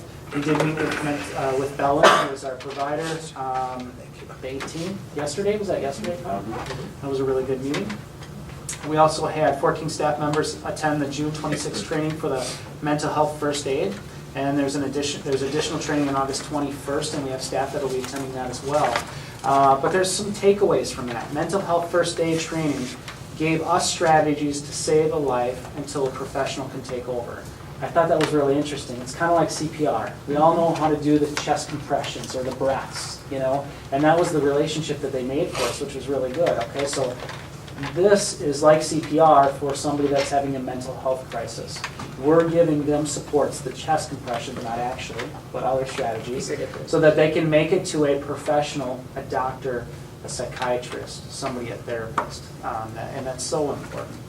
The Trauma Sensitive School is the next initiative, and we did apply for the Trauma Sensitive School Learning Grant application. We filled that out and submitted it on May 24th. I did provide you a website there, but I did get some feedback on that. DPI's Trauma Sensitive School Project had over 80 applicants, and they can only give out 25 grants, and they were each $2,000. The reason they didn't think they'd have 25 schools, but they had well over that. So they are trying to reduce the price so more schools can participate. That's because they did give the 25 grants out, but they still want all 80 schools to participate, is what I'm saying. So they've changed it so their resources are free, so they use some of that money to make sure the resources are free, and the conferences are free. But the cost is associated to travel and to paying staff for leave and so forth. So like, for example, the first training is in August 16th and 17th, and the cost is, of course, the hotel stays, the travel, the paying the staff's time and so forth. And so that's the barrier there for that, for us. But that Trauma Sensitive School project is going to continue, I think, next year and hopefully for many years, because I think it's important. So I just wanted to share that with you. July initiatives, lots of things going on. I'm meeting frequently with a few of our staff members that are working on our academic and career plans. We keep building that and rolling it forward to our middle school. Just yesterday, we had our new math book textbook company here, and Big Ideas worked with Mr. Schleiss, our new math teacher, and Mr. Wheat, and that was a very worthwhile training. Football camp began. My own son was in football camp this year, which was outrageous. I couldn't believe it. That was really a parenting thing for me, a kind of a stretch, because I'm getting ready for football camp, and I'm like, do I put sunscreen on him? And I'm like, you can't put sunscreen on a kid going to football camp. That doesn't make any sense. He's got to be tougher than that, you know? But he's in fourth grade, so I mean, you just look at him as your child. I mean, like we all do. So that was fun, and thanks for letting me share that story. But our new staff in service is August 16th, and I think breakfast is 7:45, right, Kyle? Is it 7:45 breakfast? Okay, I had 8 o'clock on mine, but 7:45 is breakfast, and it's always nice to greet our new staff members there. The final thing and the most important thing in my report is to welcome 2 new members to our administrative team. I'm really, really honored to work with Melissa and Aaron, and excited about the opportunity and the collaboration we've always done, and their vision for our school, because I know that I've already tapped Aaron for a few of his ideas from Grafton, and he shared some of those experiences, which is great. And Melissa's taking these awesome courses, special ed courses right now, a special ed law course, and really learning a lot there and sharing it with us already. So I'm just excited to have 2 new members, and I want to welcome you guys to our team. Thank you. Any questions on my report? Hopefully it's not as complicated. Not controversial dialogue. Mr. Aaron Hills is our new elementary 4K through 5 principal and assistant middle school principal, on the job for just a couple of days, but he's got a few words for us. Well, first off, thank you very much. I first want to thank Kyle for recommending me, and for all of you for approving me to be hired here. I'm excited to get started, and I've met a lot of wonderful people already, and very friendly and very welcoming, so I appreciate all of that. Thank you very much to Adam, Melissa, for the things that you've shared and kind of guiding me already, and Kyle for bringing me on board with things I need to know. Tell you a little bit about myself. I'm sure you'll see some things. I know that some documents are being prepared for Facebook and other places as well, so some of this will be repetitive, but I'll throw this out there. My wife Ann and I have been married for about 20 years, and we have a daughter who's 11. Her name is Madeline. She loves volleyball, softball, and dancing, and unfortunately dancing is getting in the way of her trying out basketball. She's very tall for her age, and I'd love for her to get the opportunity to just try it out and see. We would too. Scholarship. But yeah, she loves dancing, so it's hard for us to pull her away from that.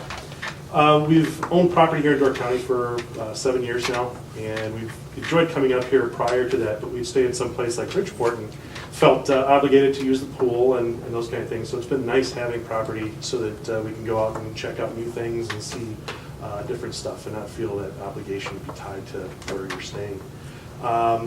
Some things that we've done on an annual basis, we come up during the week of the 4th of July and have done the outdoor movie theater and fireworks and those kind of things, but also wanted to make sure I mentioned the FFA farm breakfast. Really enjoyed that, and did that again this year. One of the things too is I've always noted the people that we've encountered that are from Sevastopol.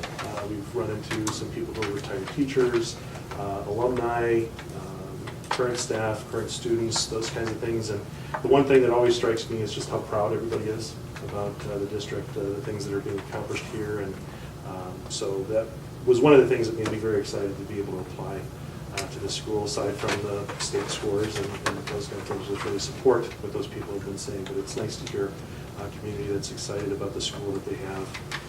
A little bit about my background, my childhood. I traveled quite a bit as a youngster. My father worked for the U.S. State Department, and so we lived overseas quite a bit. Similar to the military, we'd move every 2 years. He was stationed at different embassies. Most of my time growing up was spent in West Africa, a number of different countries in the Horn of Africa. Spent a year in Sudan, a couple of years in Haiti as well. In between those times, my mother's side of the family is from the Swamico-Pulaski area, and my grandparents were farmers, and I enjoyed spending time in the summers helping them bale hay and straw and that kind of stuff. But I also spent kindergarten, 3rd grade, and 8th grade with them.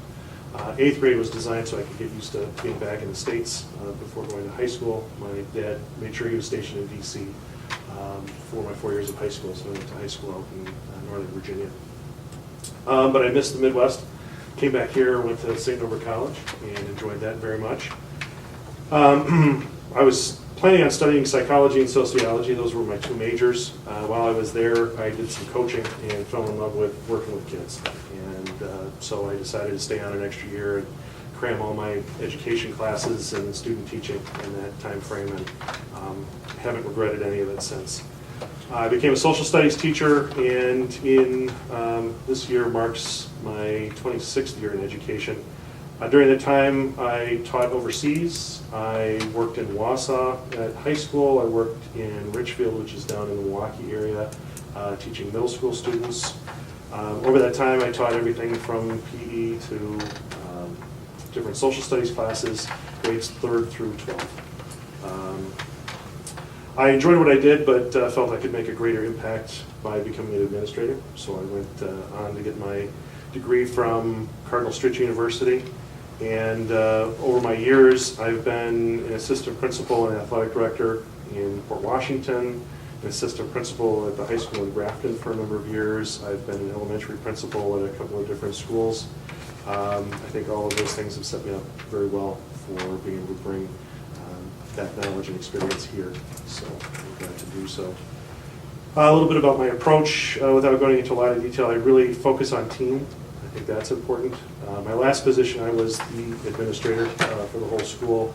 It was a private school, so I kind of liken that to almost being a superintendent, but all by yourself. And I'm really looking forward to the opportunity to work with these guys as part of the team. But by extension, I think you can really achieve a lot of greatness if everybody's on the same track. It doesn't mean everybody has to agree. The only thing you have to agree on is what your priority is. And the priority should be making sure that students are going to be successful, regardless of what level they're at. I love to maintain a positive demeanor about everything that we do, positive focus on everything, and very much believe in an open door policy. So anytime you want to come in, by all means, feel free. Again, I'd like to thank the admin team for welcoming me on board, and the staff, students, and other people I've met so far have been wonderful. I'm looking forward to the registration days in August and open house at the end of August to meet more people, more students and parents alike. So what's your sport? What's your coaching preference? If I had a preference, it would be football. Aaron played at St. Norbert. I did. Ah, I played, okay. 4 years at St. Norbert, but Uh-huh. 4 years of high school, and 8th grade was my first year. So Okay, quite an extensive background at that. great. What years were you at St. Norbert? From 88 to 93. I used to check this. Okay. Okay, good. Thank you, Erin. Welcome. Welcome. Welcome. Great to have you. Mrs. Melchor is an old face but a new face in her position of People Services Director. Thank you. I echo to the welcoming spirit that everybody has given to me and the encouragement to apply for this position. And I thank you all for allowing me to be able to step up and show what I can do. So this is my first board report. The first thing that I want to say is part of my responsibilities is the summer school coordinator. And I'm really happy to say that it's been a really wonderful experience the last 2 weeks. A little bit about last year, I did summer school historically just in the high school, and I was the high school teacher who did the credit recovery. So this is different. This is new and it's fun. Last year we had about 67 kids come to summer school, and for the past 2 weeks it's been consistent about over 110 kids. So not only have the numbers increased, which is wonderful, but just the entire atmosphere has changed. It's not, oh, we're coming to school and we're gonna, learn things that I know I didn't get in the school year. It's more, kids are coming in for enrichment activities, and it shows. They're coming in with smiles, the staff is really happy, the kids are really happy, and I've gotten a lot of compliments from our community. Mostly, thank you for providing this, and thank you for making it fun for our kids. So they're doing STEM activities, they're doing kids cooking, they're doing a lot of art classes, a lot of music classes, so it really has been great. If I could say, the only thing that has been challenging are the bees that have been outside, which we can't control. The bees. But, maintenance is on it, and, it just really has been a lot of fun. So I'm happy to say that. I want to say that Stephanie Eyre and Justin Skiba have been fantastic. We worked pretty much the second semester in making this all come together. And it's been wonderful working with them, and they have done a great job, so I just wanted to say that. And we also have lots of ideas for next year already. So it's going to grow, and it's going to be great. The other thing that is new to Sevastopol is the Sevastopol Education Parent Advisory Group, and I'm changing hats now more to the special ed side. We call them CPACs. And a lot of school districts have CPACs, and now Sevastopol finally is in the beginning stages of having one too. And it's been really neat to be a part of that process. We have two really incredible parent volunteers, Jessica Killenberg and Rebecca Nicholson, who really are stepping up and organizing this.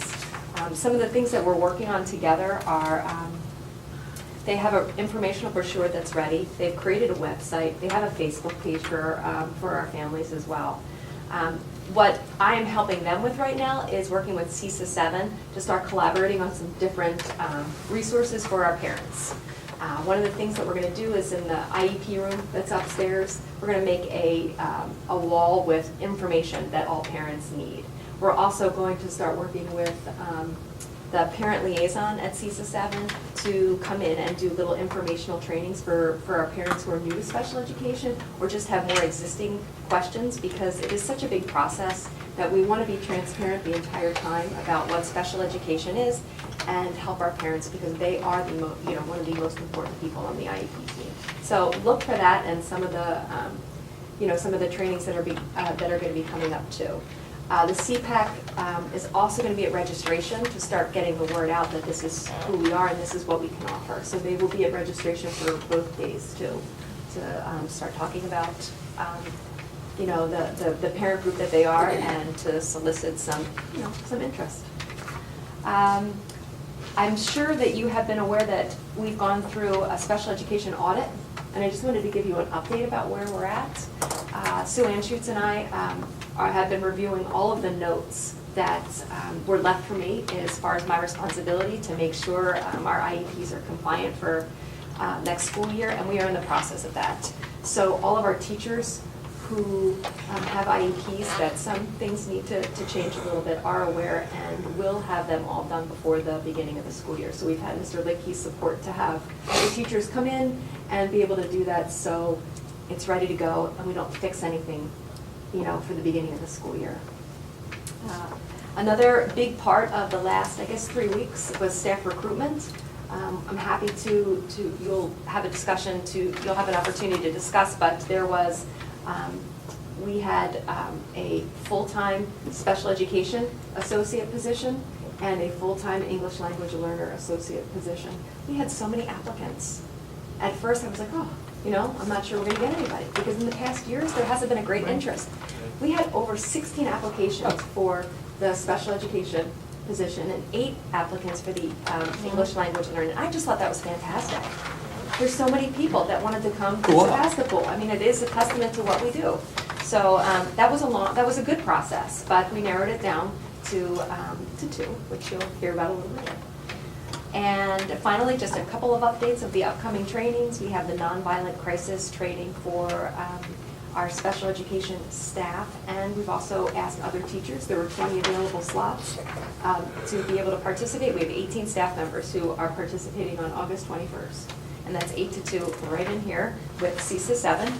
And the other part that's, the special ed team is really excited about is they're having some collaboration time that we filled in, that the Curriculum and Development Committee had said yes to this, where they're going to come in for 4 hours, just the supervising teacher and their associates, and they're going to start planning for a great school year. So things are happening. So any questions for me? I have a question about summer school. Traditionally, our summer school had always been, I'm not sure if I'm using the right word, remedial, catch-up. Correct. Reading. Correct. 3 hours all day Yep. long. Mhm. 1 year, a couple of years ago, we had enrichment. Mhm. What is this year's summer school? Is it That's a great question. Is Yeah. it more remedial, but you're mixing in these other We're things, so mixing it's it. not such a drag for the kids? Exactly. So the process, this is a great question. So the process of how the kids were selected, they were selected by their teachers. So they went out, they had the first round of a brochure and an application that went out. So they, we call them core concept classes. All right, so they have there's 3 sessions within the morning. Those students who need that extra support and that extra help, they were assigned to one core class, and then they got the first pick of all the fun activities. So it was a good buy-in that way. Okay, hey, you gotta do a little reading, you gotta do a little math, but look at all these other things that you're gonna pick from. So they got the first round, so they got their first and second pick of everything. And then general letters went out to the entire school. And then those kids got to be able to pick what they wanted to do. And everybody, the way that it worked out, everybody got like one of their top 2 choices. So everybody that's coming in is really coming in with, oh my gosh, I can't wait to get to Sculpturama, that was my first pick. So it really was really neat the way that it all worked out. I hope it's serendipitous like that every year, that it just works out like that. But the emphasis was, first of all, for our kids that support is needed. But we wanted them to come in and have fun and then get the support that they need to. And I'm feeling like it has been successful so far. Okay. Yeah. So none of the classes though were what I'll say enrichment in the area of science. Yeah, there are. There some. are. We have some STEM classes, Okay. so that would be our science one. We don't have any other enrichment like math yet, but there were some Okay. that were tailored to that. They didn't choose them. So the writing courses, and we tried to disguise it too, like it's sports writing, or something like that. That's They actually my got kids We're cut. gonna do it. Backyard games and the ones, where they're really active and tactile and, they were the ones.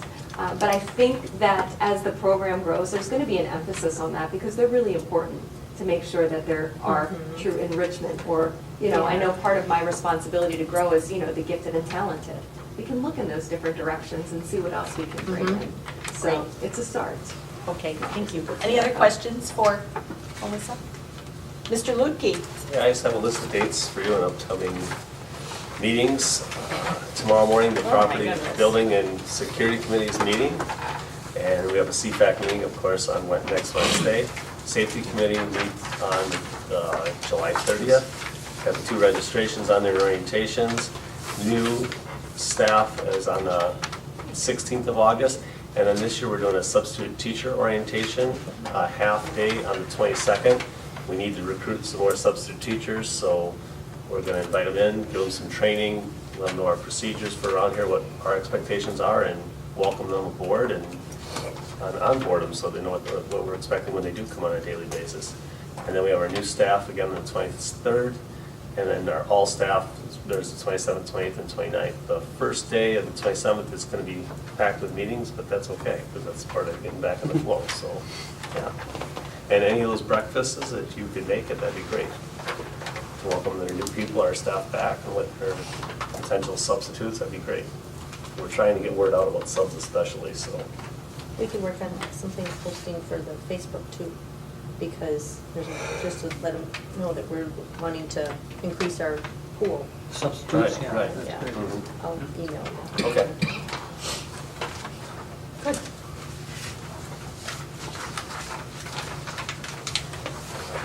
Anything else, Mr. Lewicki? I think that's it. No? Yeah. Anything for the budget report? I'll start and then you'll. Go ahead. Okay. This week I spoke with Allison Buchanan from Quarles and Brady. She handles the writing up of the questions for the referendum, non-recurring operating referendum. This community survey had a good support for that, so that's the direction we're heading with the $2 million each year for 2 years. And I've also worked with Mike Clark on working on that, and that'll come before the board at the August 16th board meeting. Go ahead, Carl. In your packet, you do not have a month-end report because the month-end has not been completed, which month-end is also year-end. Cindy is coming in starting Monday for us to close out the year. Because there's a lot of entries that need to be made that I understand what they are, but it's like how to actually do them in the system. And also getting ready for the audit. Auditors wanted to do the audit July 17th through the 18th through the 20th, and I'm like, no, there's no way, because we don't even have the year closed out yet, so we're looking at probably the end of August is when they said they would probably be there. But they haven't gotten back to me for an official date yet. Okay, thank you. Hey, can I kind of a budget question, it's literally just a question, and maybe it should have been before. It's kind of just a curious on process or when we do it, or if there's someone who is available. Do we look at the trades once in a while on copier? I just happen to look at the copier fee that we're paying. And do we do that often to kind of go back and say, do we lease or buy, and what's the best trade? And obviously that's been done, and we're doing that now. Do we revisit that once in a while? I haven't in my time here, but if you'd like me to look at. Well, I copiers, just could. ran the quick numbers, and I'm just curious, but I don't know the best answer. I was just kind of curious, because, We can research it to make sure we're numbers doing the best. standalone don't always tell the Yeah. whole story, so. Yeah. Because I know they need a lot of service requirement, and I honestly didn't know if that was a new text, that could just throw his way, just to, I'm not my call, that's his call, but it's kind of technology related. Yeah, no. Copiers are more complex, and the first teaching job I had, the head custodian told me, don't learn how to fix the copier, that's all you'll do around here. Well, So, I know that's why so that's Steve sometimes is not when going to you be in say- charge of copiers, Yeah. no. No, that's all But I right. can look at our other options for other companies, and if leasing or buying is best, and what we're doing around here, absolutely. Not No, that's your fine. highest priority, get school started, bring these great But people on. if you, It's just a number I caught, and I ran the Yeah, numbers. that's and I fine. wondered. that's good to ask. Did you have anything for facilities? Well, the security, property and buildings committees meet tomorrow morning, 8:30. I saw the front parking lot now has angled parking. Looks really nice. So I got a lot of compliments from that, especially when summer school rolled around with more traffic here. I haven't heard any negatives about it, so that's good. And And the hole in the sidewalk is being fixed? that is going to be,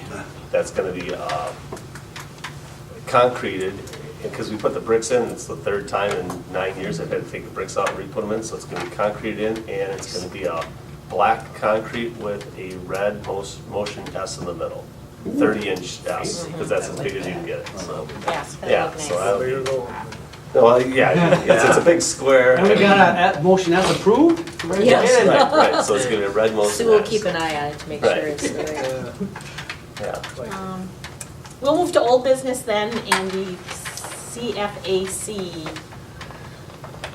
committee update.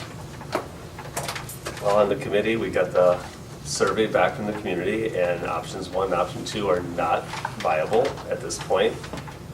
Bray gave 4 different options on, was it last Tuesday? Tuesday night, and we left there that night with them coming back with exploring a couple options more in depth. One is a new addition right behind here, the 1965, and a tear down of the 24, 46 sections. And there's no rebuild in those spots, I believe, at that point. And the other one was a 612 high school out back, or a 912 middle school, high school, or a 912 building out back, and it's all depending on finances. They're going to bring back the information to the CFAC next week, Wednesday, the 25th, at 6 o'clock in this room. And, well, we should have a little discussion. The discussion that night was somewhat about consolidation and trying to put that topic that has been explored over and over kind of to rest, that it's not a viable option. The study that was done last was in 2008.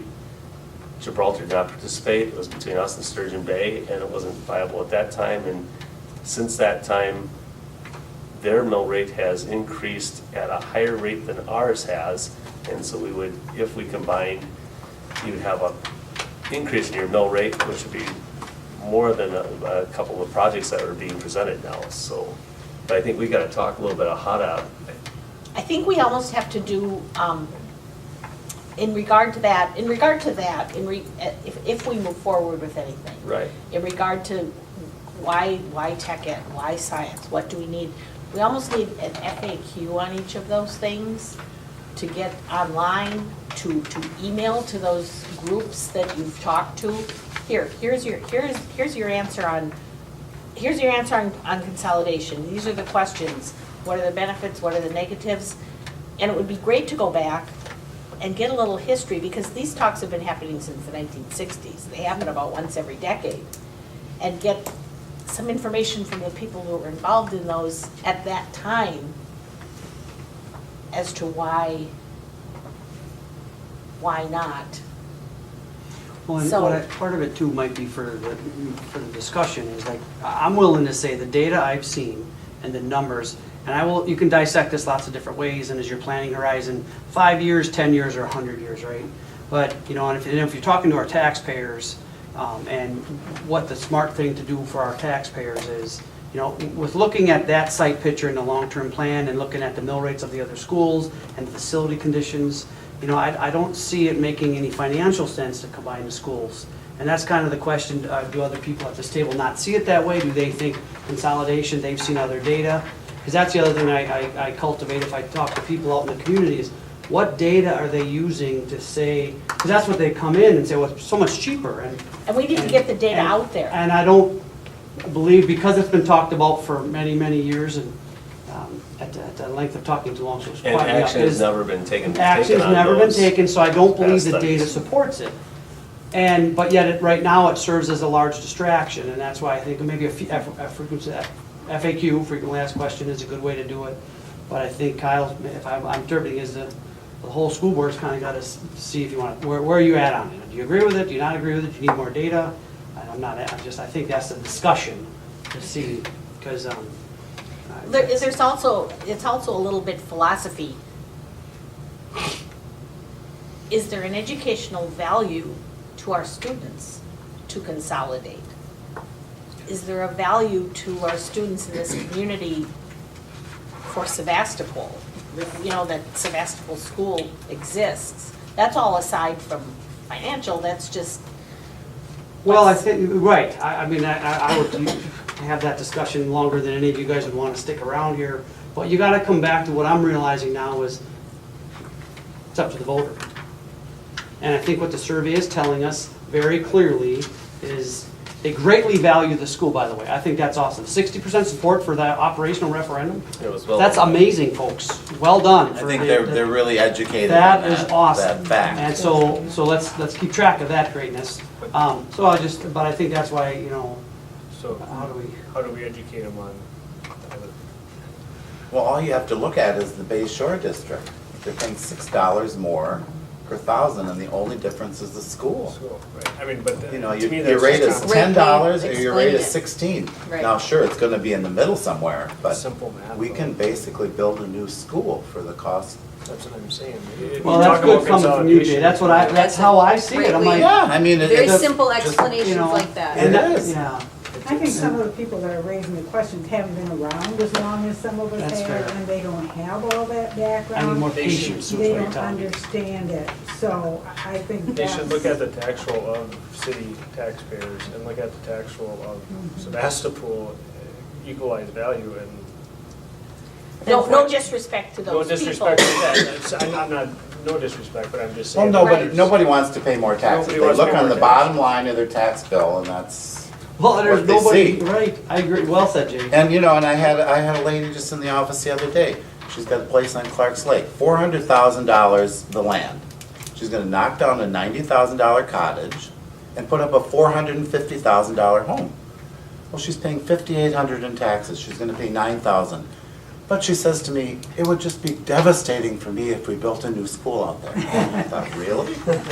You're putting almost $1 million home?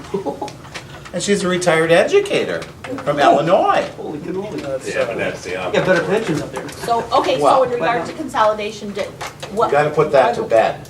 Okay, so how do we put it to bed? Is it that we write, I think that, An I think FAQ? Jay's words and a FAQ, and then, whenever someone sees it, ask them to come talk to us.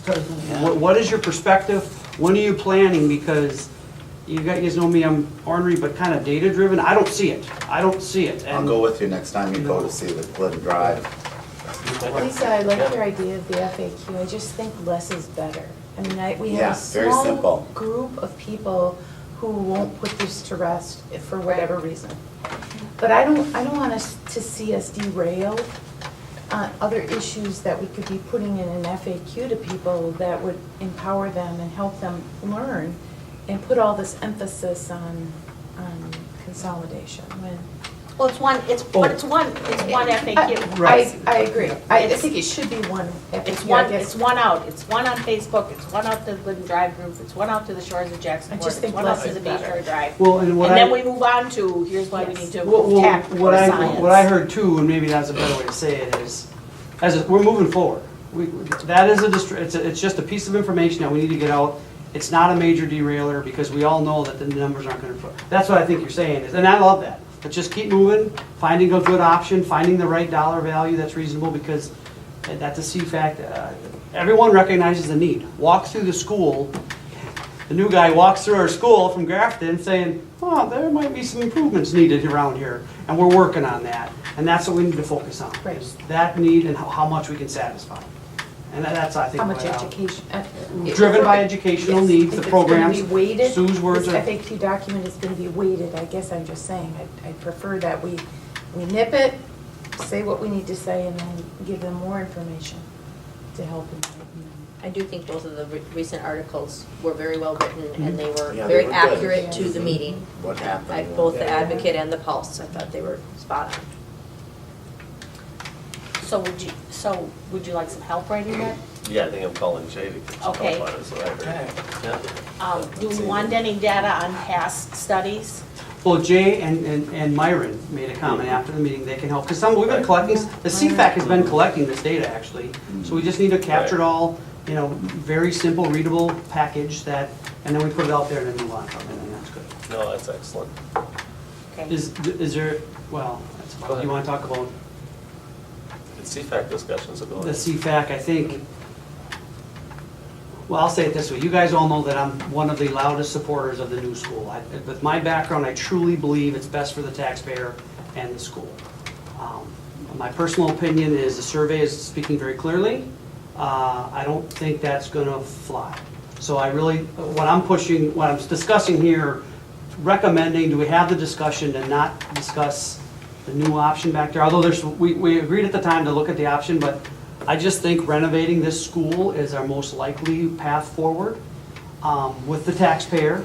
And we can still have a great school and all that kind of stuff, and in a smaller renovated approach versus, I just, my vision, my long-term vision, I figured the strategic planning, we would lay in this long-term plan on this nice green field back here, more green space, it's safer, it's just, I could go on forever, which I did for 6 months already. But I think the reality of the taxpayer is, But do we want to lose that vision? I mean, as soon as okay, keep going. I mean, I just think that, I mean, I was kind of shocked at that, because I mean, and I must live in the bubble of people that, you know. You're right. You know, Yes. everyone that I talked to was, I mean, you know, I don't know, were just positive about it, you know, and they got it.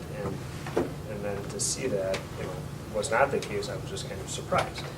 That being said, to see the results of who filled it out, and the majority of the people were the non-parent, you know, so I guess that's a little disappointing that there weren't more of people like me that took, you know, or shared that they did. So I think it's a voter base. I guess, I don't know, I get that the results weren't where we wanted them, and I know the data, you know, we can't argue the data, I get that, but I also think, I mean, maybe is it just more education that's needed? I mean, do we need to, like, That's a I don't know, I mean, Yeah, I understand what you're saying. David, We hit 30% response on the survey, Which is which unheard of is also. really great. It is, Because and I 18 know is I- good, so 30 is, I get it, and that's so why I don't know how to suffering, educate but people who I are. think that's this discussion, right? The discussion Yeah. here and the CFAC, I think maybe the CFAC may or may not have this discussion depending, but, you know, my personal opinion here in the discussion, we aren't gonna change our voting base. And that's one thing I tell them about being in the government for 22 years, we have to recognize reality. Own it, be proud of it, and deal with it. Right, but And so that's where I've come through in the last few weeks. Kyle's seen me transition violently. No, but I think that's what's best for this school, our tax base, because we have their support now, we need to maintain their support. And that's where I say this is tough, it's yeah, tough. But what's Keith saying I'm not is- saying we should Right. not do what the public is telling us. I'm not saying that. What I'm saying is I just, you know, we had this, I'm just saying we had a good vision, and I mean, to just scrap that and say, well, we're gonna do, I'm just wondering. Well, no, that's I want to the be point. very cautious if we're gonna settle for this, and maybe we could get to this with, I don't know, I'm No, just. I'm good just- I think in a phase, we can get to, I think in a phased approach, we can get to that place, Keith. I think options 1 or 2 would have been the best thing for our do district, too. this district too, absolutely.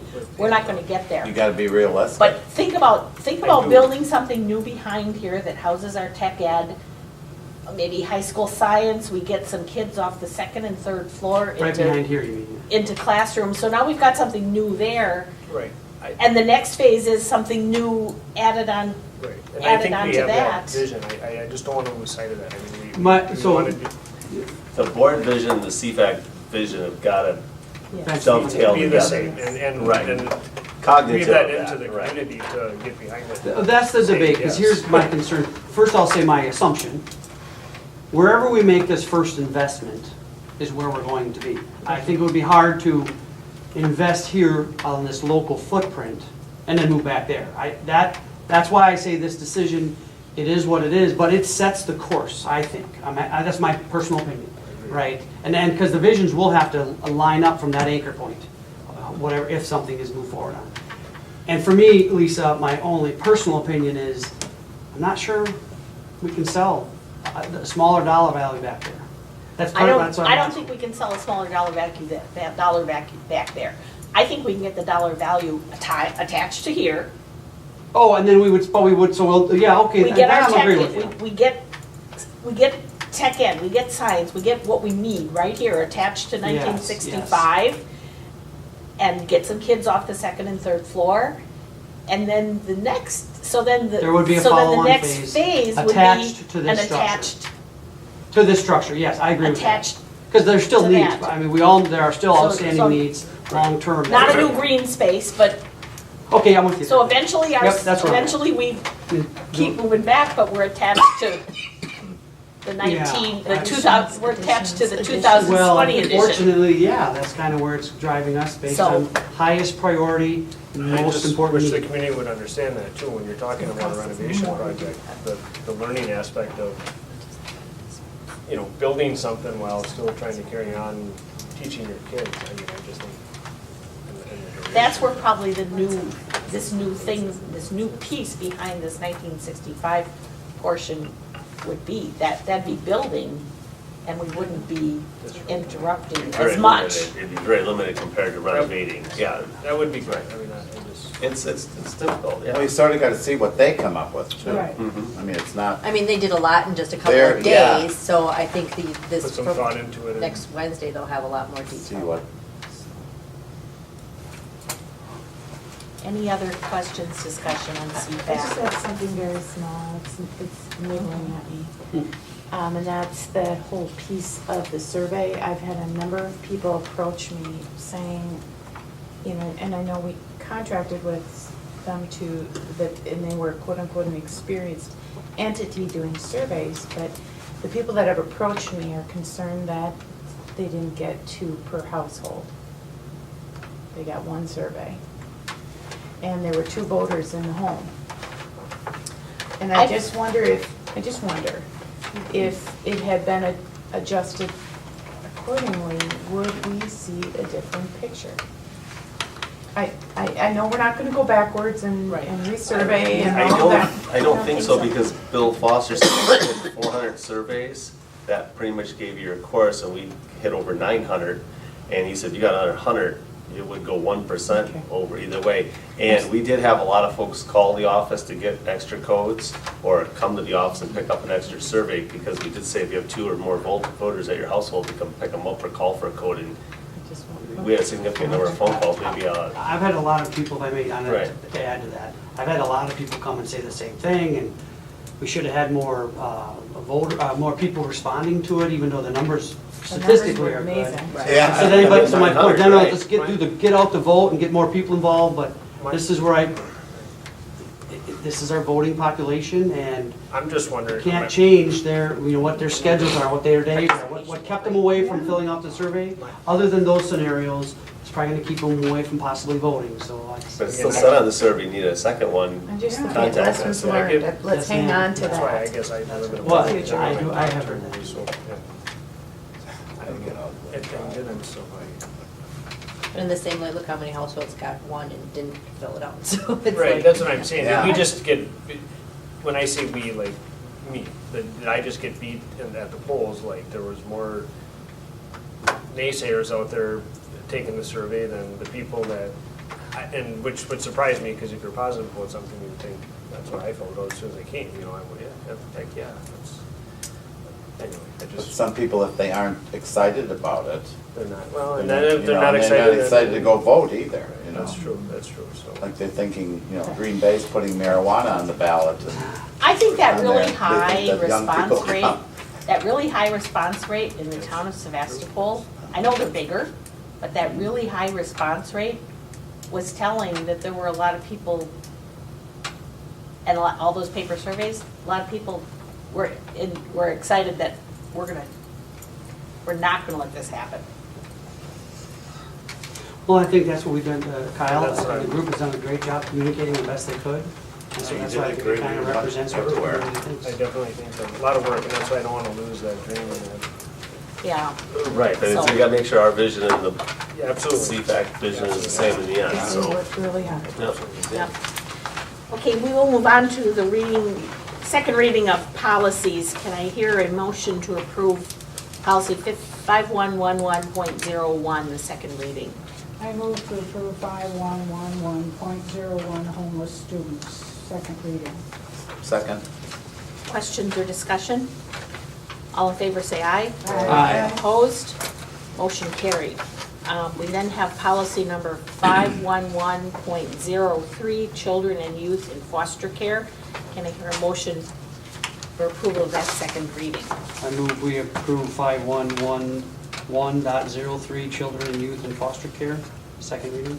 Second. Questions or discussion? All in favor, say aye. Aye. Opposed? Motion carried. We'll move on then to Mr. Lukey and the staff survey.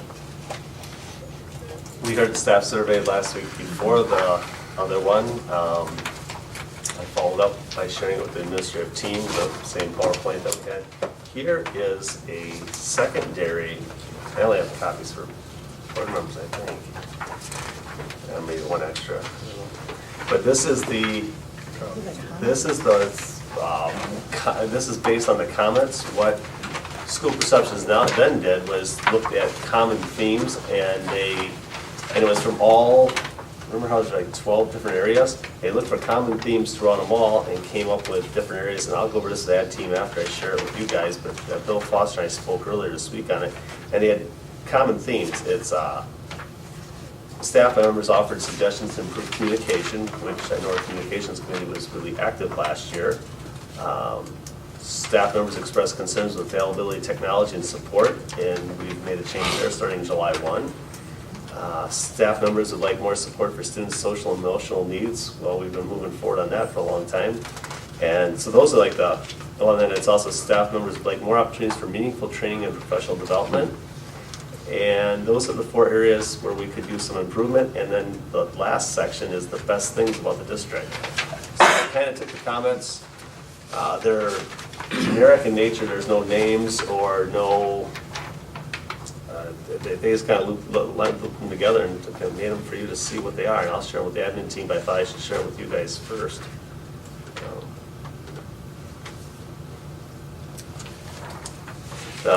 One thing I found interesting when I talked to Bill Foster about the social and emotional needs of the students, I said, okay, where are our needs being identified at? And it was 16 elementary teachers, 2 middle school, and 8 high school. So it was almost twice as many at the younger grades and the older grades. So I thought that was interesting. Him and I had a good conversation on over, so I'll go over this with that team next week.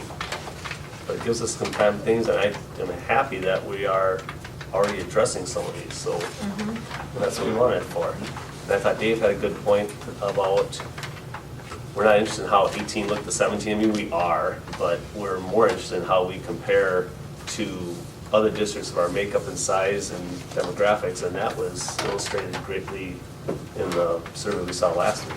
And I'm going to share that survey during in-service days with the staff, so because they should know it. Well, I will say on that first comment, I think I appreciate the current admin staff and the new admin staff. Keep the great positive stuff going. That team thing you said, I think you hear that a lot. I hope so far that's what I've heard from here. So the team thing is important, and we all get more done as a team. I know that. So that we should take credit for that year that you guys did, and then looking forward to these things is very just the next thing to work on. I like comparison to every others. You know, that's good. So does anyone have any other questions for Mr. Lutke on the staff survey? Kyle, help me one more time with what's next, the timelines. Like when, Timelines for the follow-up to this, you'll meet with admin staff. Oh, you met admin team next week. We'll go over these comments part, Okay. because I thought I should share with the board first, because it's yours. And then I'm going to share the survey that we saw last week from Bill Foster during in-service day. Rather than talk so long myself, I'm going to talk about this. Yeah, no, more time. Yeah. Are you implying if the team comes up with action plans, then you come to the school, if you needed our support on something, right? Like funding or whatever. But like I So look at it, our communications committee. She's eager to stand by and support. That's Right, fine. when I look at it, the communications, holy cow, from last year to now, like we had was it Monday? I don't know what day it was, I don't know my days in the summertime, but yeah, we had our next communications, we were working on our district newsletter, and that was on the other survey, and the community survey, that was a huge communication piece that they really liked, the community did. So I think we're making progress in the communication. Technology, we are for sure. Social emotional needs, we hope to have more in here by November. So I guess the only other area we got to really look at as an admin team would be the meaningful training and professional development of our staff. We analyze that a little tighter, but I'm really happy with the survey, and so. Are we going to use the committees then as kind of the checkpoint? I guess my issue here is just, you got some great momentum, you got great information to share. It's awesome you're gonna present it, but I'd love to hear the teachers answer the question, or the staff answer the question. What would we like to see next? What is it a pizza party check-in? Is it is this all still true? Well, Keep some life to it. We'll do a survey in the spring. We'll always do a survey in the spring, because otherwise you can't, we'll keep doing that. But as far as what we're seeing here, One perspective that I would believe sometimes is, based on what we came in together and what we've come through, and we've learned a lot, we're getting to the point now, and the last 2 cogs have been added to the team, or whatever the right terms are, right, is the theory would be we just keep using this as a barometer check every year. Yes. A guidepost, right? And as long as things are, the communications team's still working. Because one thing, the communications have come so long that now people are more willing to give ideas because they're like, hey, they might listen. Before they're like, yeah, forget it. So now we got people paying attention, and the technology's got work to do because he's got to figure out all this new stuff we just provided for him, right? So I think what we do is we just keep hearing, and these people keep. I think the next step to me is execute this year, and you keep the track of your teams and let us know if there's a problem. And in the next survey, maybe we just see continued things, credible feedback. That's kind of how I see long-term surveys, in a Just healthy think for the- organization. I think for the staff, seeing that here are the areas that you said we need improvement, and here's what we're working on. That tells them this survey had some value, we're working on. That could be, you we're could working ask on the these follow-up, areas. to her point could be, what do you think we missed? What are we working on? What should the admin, what do we miss? We believe we're moving forward down the right path based on what you said, Kyle, I like those things. But then give them the opportunity to come back and say, well, really what I meant was this, and then we're like, oh, we didn't see that.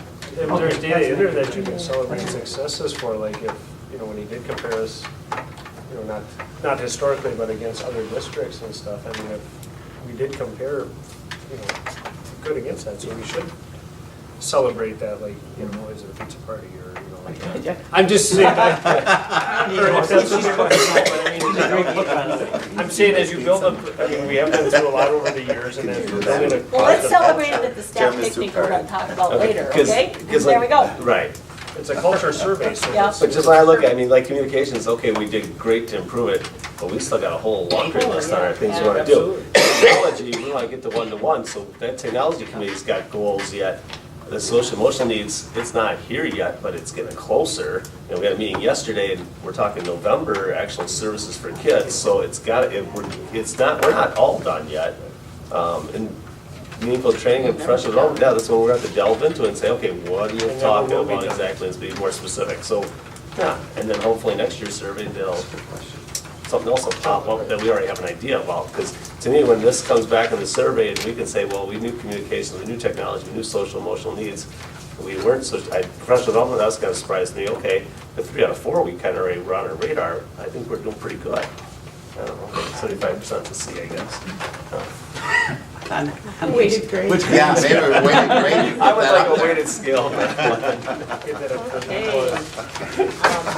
We will move on then to the non-recurring operating cost referendum for this fall. I think it should be a discussion item after the survey last week shows support for the $2 million for each of the 2 years. And so that's what I'm going to work with Baird and Quarles and Brady and bring that to the board next month, unless you guys give me some other direction, but that's the plan. And we have to have that resolution by August 20th on that? I think you have to the 28th, when we say the 20th, there's plenty of time to get the mailings out and stuff, and so our board meeting's on the 16th, so we want to have all our, Ready. we want to, yeah, we never want to be late on any of that, right?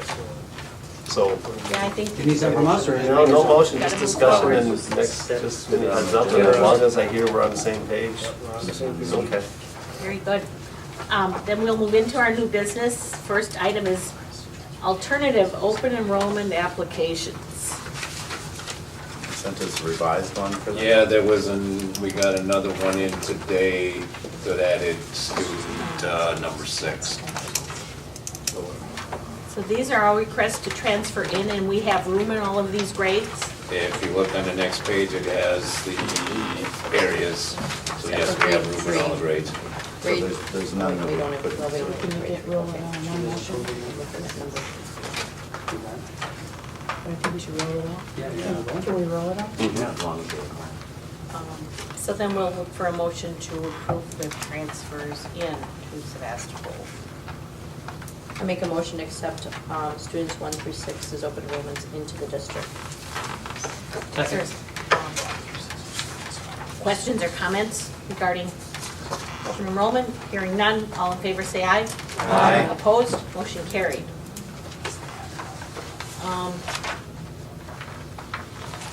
Okay, action, strategic, we heard the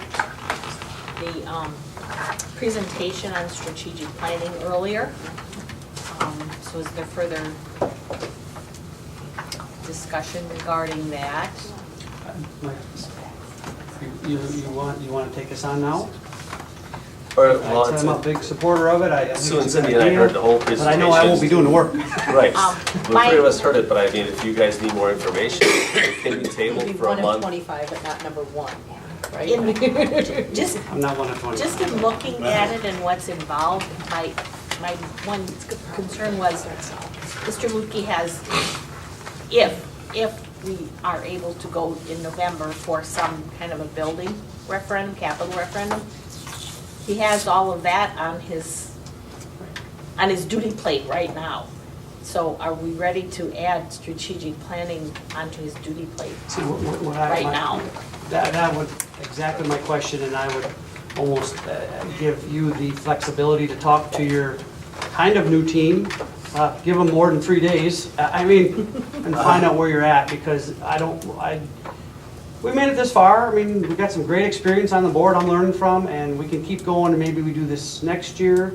I mean, I'm a believer in it. It's great for us because it'll help our communications to the taxpayer for years to come with a good strategic plan, which, like our vision, it would be laid out and stuff like that.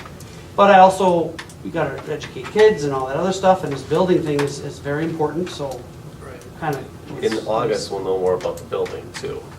So It's too bad we couldn't have, well, we couldn't, but it's too bad we couldn't have done this earlier, because Well, out of this strategic planning could come the philosophy of the community that we don't want to consolidate this school with anyone else. I see that as a part of the strategic It planning. really dovetails nicely with the building because it deals with program, and program should drive the building. Well, and one of the things that came out of the meeting with Kyle and Sue and with Aaron was the fact that, you know, that whole pilot piece, that we would be the first. He didn't talk a lot about that tonight, but there's a lot of freebies, for lack of a better word, that come with being the first one out of the gate. So he talked with us about all the resources he would create. He would just give us those, because we're the first pilot project coming out of CISA doing this. Right, and I would suspect August, he starts presenting to different districts. Someone's gonna jump bite. on board soon, right? Once he presents it to the PAC, Someone's, Yeah. right, yeah, exactly. One of the 38 will be, Yeah. right. And we spent time interviewing the three entities, the three bidders on the strategic planning. And really felt, I think collectively, we felt very confident about the Cambridge project. I did some additional research after we listened to him, and he's right on. I mean, it's. I don't doubt it's a value. I don't doubt that it's, you know, that they would do a great job for us. My concern is the additional duty on the superintendent Well, and we asked Kyle administrative that. We asked team. Kyle, Yeah, the building's a big project and referendum, all that, that's all big. But this is me working with 25 people, and I'm not in every meeting, and I think the district's gotta strategically plan, because we just heard, well, wouldn't it be nice if we had had this ahead of? Yeah, well, if you keep pushing this off, you'll never get it. So then, how do you get a strategic plan so you know what the feel of the community is about any topic, whether it's programming, consolidation, building, whatever it is. If you don't ever get it going, you don't get it going, so. I move we adopt a strategic plan and approve the budget to support it. Second. Any more discussion? Yes, it's supposed to have something on the floor. I was just gonna ask Luke if he's telling us that we should go with it, and I think I heard him telling us that we should go with it. Keep going, Madam Chairperson. Kyle said today, if you need a button at the table, that zaps me, you know? So, They used to think that was me. my one question on that would be that we would want this, the cost split over the 2 years. Correct. Yeah. Okay, any other questions, discussion on the adoption of the strategic plan with CSIS 7? When would be the timeline of them to start something like this? I think Mr. Lukey will have to talk with them and. Right. I think a caveat to discussion too is, he did say that it's a 2-year plan, Yeah. but if all of a sudden the team gets jammed and we're moving kids somewhere else or whatever, if that slips out a little bit, they'd probably work with us on that. Right. So I do support the flexibility he offered, so we've been talking strategic plan for a while, so giddy up, right? All in favor, say aye. Aye. Opposed? Motion carried. We Look Kyle, for if 25 we more get people to to join the vendors, committee. Yeah. The next item is are the CAP classes with contract with University of Wisconsin Oshkosh, which we heard a presentation on a couple of months ago. Recommendation is to move forward with this. Mr. Lukey's recommendation is to move forward. Is there a motion to approve the CAP contract with UW Oshkosh? I would move to approve the Cooperative Academic Partnership Program contract with UW Oshkosh. Second. Are there any other questions? This is Discussion? just a 1-year contract. But at the presentation, they did say that after 2020, those teaching the courses would have to have a master's degree, correct? Right. So we don't necessarily, we're not committing to a cost other than supporting teachers or additional training to that, which we normal methods, right? Is Right, we haven't done anything towards master degrees for people by 2020, no. Right. And the cost of the courses, the student helps pay for. The university will invoice the school district at no less than 50% of the lowest UW system per cost credit, which is $100 per credit. And the biggest thing is the administrative of this. So the school will have to do some administration to make sure parents are getting billed and we're getting money back to them, I guess is what I understood. Okay. Correct. Any other questions or discussion on the CAP contract? Hearing none, all in favor say aye. Aye. Opposed? Motion carried. Adam? So on this piece, then there's people already jockeying for these courses already to start this fall, correct? I mean, from your presentation with Melissa? There are students interested. I mean, you were already talking to kids about this before the end of the There were a school few year. steps that we had to put in place. They had to take a placement test in order to qualify for the pre-calculus class. So yes, the students have taken that class, we've met the deadlines. So far, we have 24 students that have applied to UW Oshkosh. And this will start this fall then?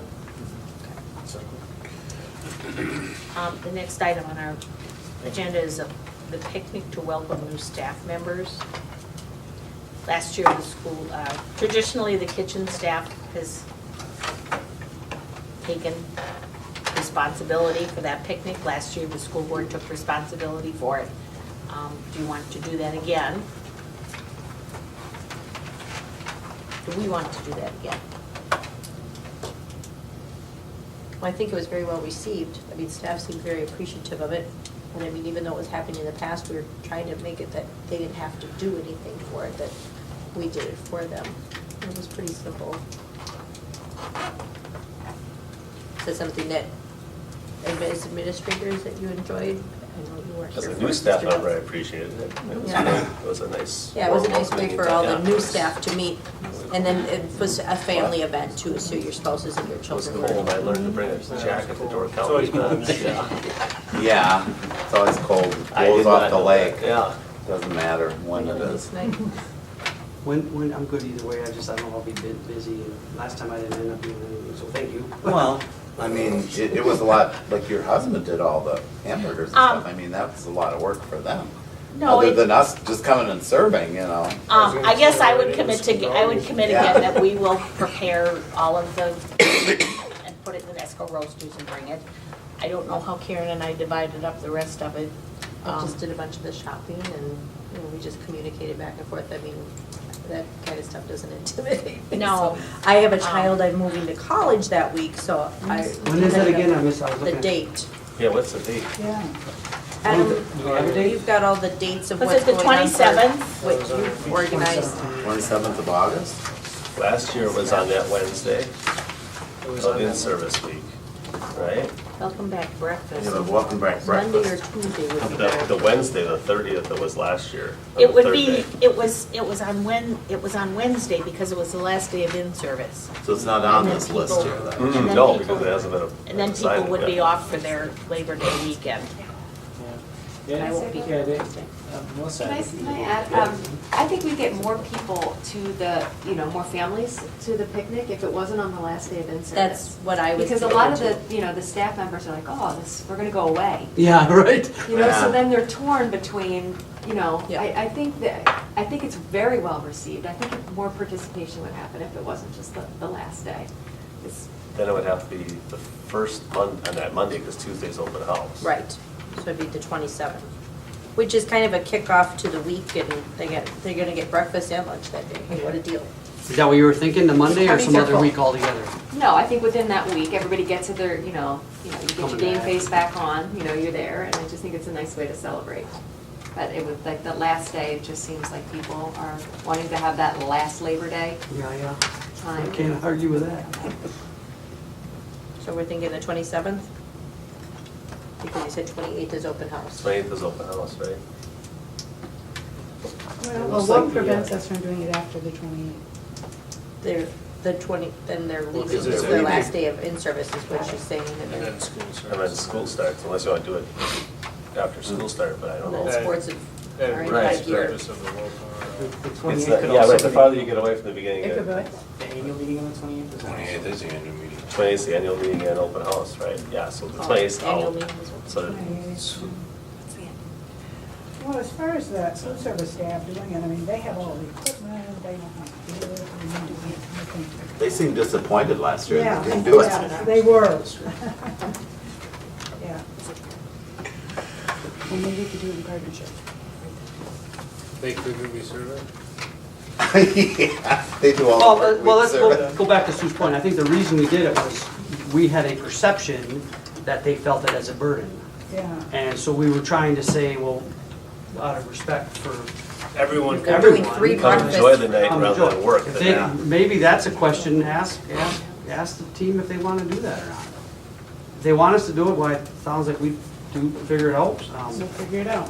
But if they're comfortable doing it, I'm with you, Sue, this might be a small snack for them, They do this all the time. Right, they know exactly what to do. Because the offer, I believe, was Karen, I think, recommended it, was in the intent to help them out.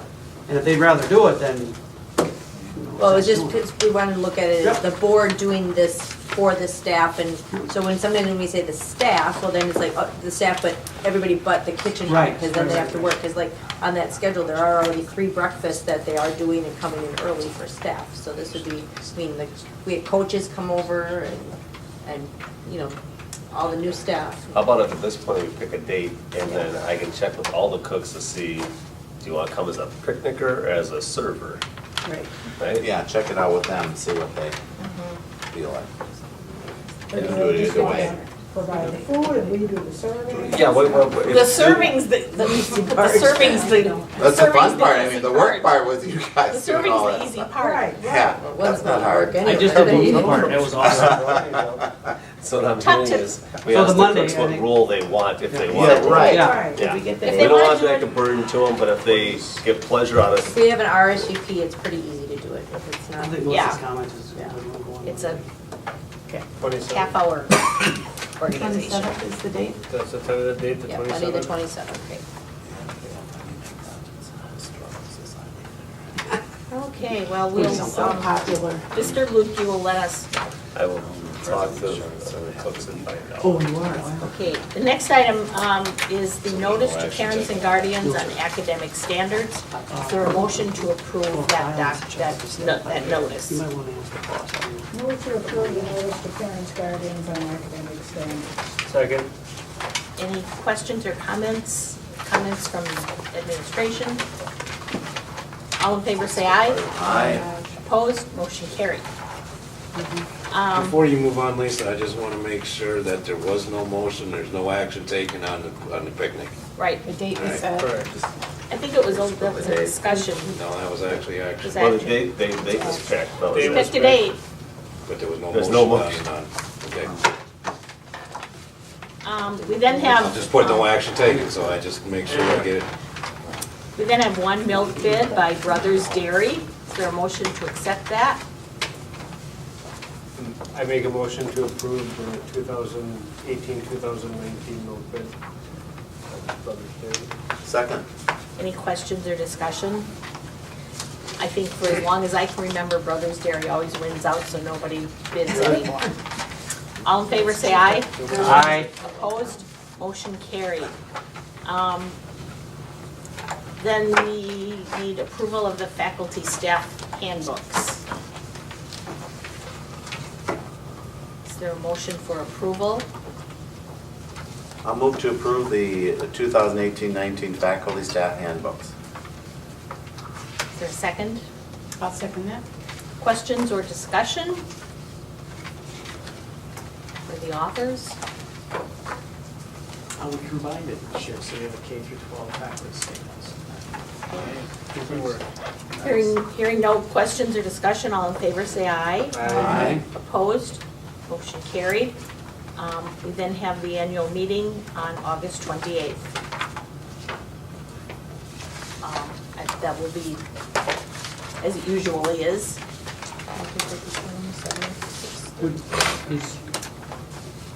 Would there be any, for discussion, I guess, do we do anything like a CFAC agenda item? We've all, Or in the status? past, there's been tours of the building beforehand, and that has been not just this, in 2017, but that was Fire. multiple year practice, right?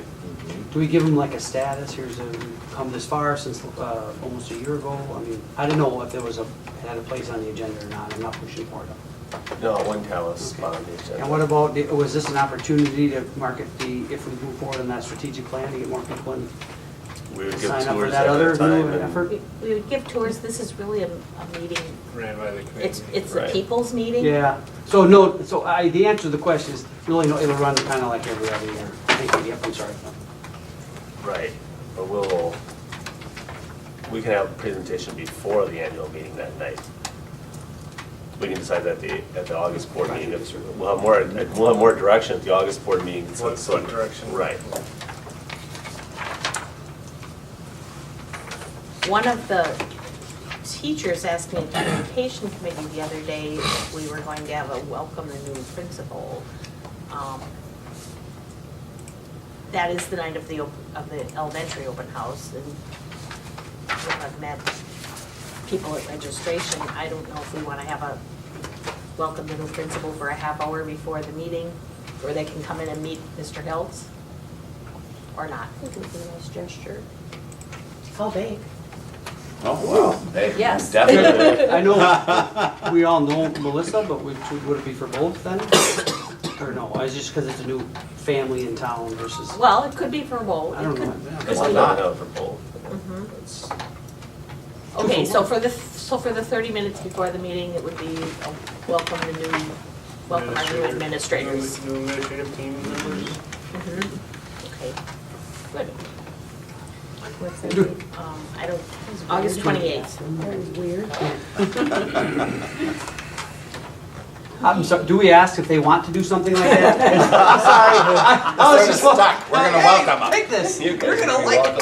Fine with me. Yeah, It's fine with me too. There's so many families in the middle and elementary school that I don't know yet that I've welcomed. yeah, without it's just that a opportunity. tradition we started or whatever. And And it Cindy will, you know- offered to bake, and she's a phenomenal baker, Yeah, so you yeah. don't turn that down. And we're probably, Nobody shows up.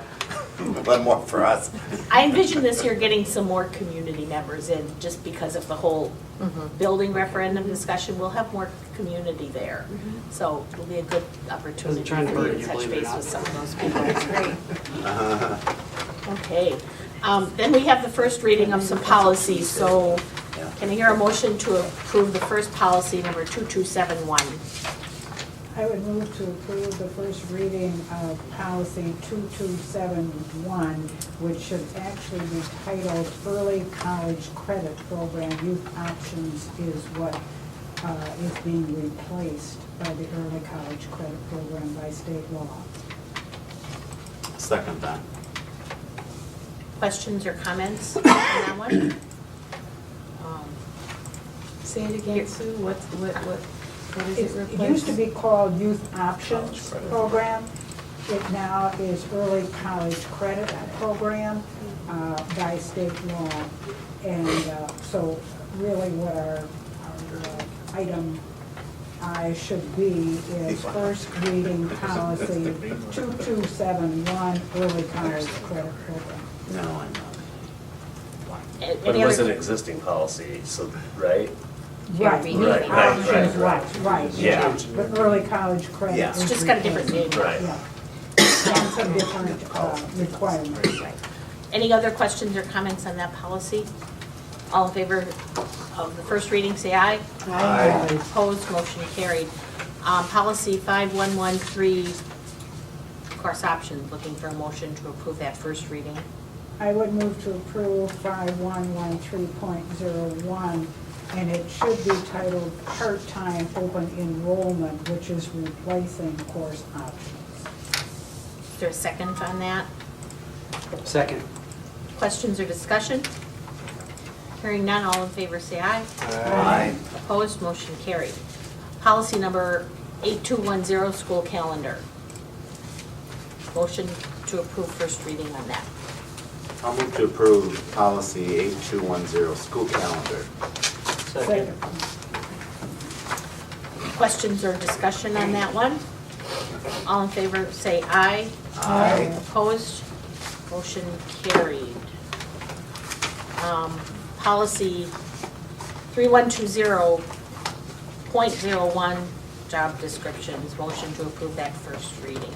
I would move to approve 3120.01 job descriptions as well as 4120.01 job descriptions, because it's just different categories of employees. And I would add also that we need to look at reviewing all of our job descriptions and updating them. Like every other school district in the state, our job descriptions are out of date and need to be revised. And this is always a huge task, but it is one that should be done. Second. Any other questions or discussion? Just on that, are those these two? actually new policies, or these are just being revised? Revised. They're Okay, revised. so they've been on the books for a while. They were revised last Old policies. in June of And 2009. the other part, do we need another motion later, or to take an action, or request an action to start up schedule to update them? Or is that for a different day? I think later we could do that, yeah. I liked what you said, I don't know if we had. Yeah, any more. right now, it's probably too many things Yeah. on the table. Mr. Lukey has added it to his yellow legal pad. Oh, Gene has worked on this last Just year. put Wayne as a group. The sheet started playing tonight. Would you? I missed it, darn. We'll look for a motion to approve first reading of policy 5330. Administration. No, we didn't vote on They it. say you Oh, we didn't vote. No. All in favor, say aye. Aye. Opposed? Thank you, Jake. Now, motion to approve 5330, first reading.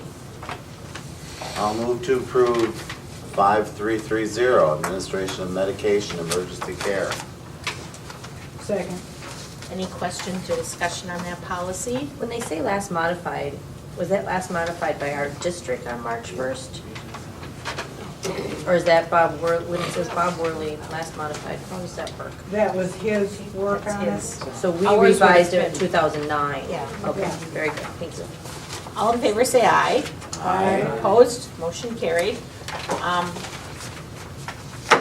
That's one. This is policy 5421, grading. Looking for approval on that first reading. I would move to approve policy 5421 grading with an addition here dealing with non-discrimination and access to equal educational opportunities. Is that part of the Second title? on that. Is that part of the title? Okay. Second. Any questions or This is, discussion? these are all policies we're just updating, because we have a full library of policies as well. Right. Thank you. All in favor, say aye. Aye. Opposed? That motion is carried. And that concludes our regular business for this evening. I'll look for a motion to convene to executive session. Move we convene to executive session. Second. Roll call vote. Dave? Aye. Cindy? Jay? Aye. Keith? Aye. Karen? Aye. Sue? Aye. Aye. Motion carried at 9:37 PM. We are back in open session at Don't let it go on. 10:50 PM. 10:50 PM. Are you on? Yes, we are. Okay, back in order. We will look then for a motion to approve Julie Salisbury as the ELL associate. I'll move to approve Julie Salisbury as the ELL associate, Subject to Second. subject to background check. discussion. All in favor, say aye. Aye. Opposed? Motion carried.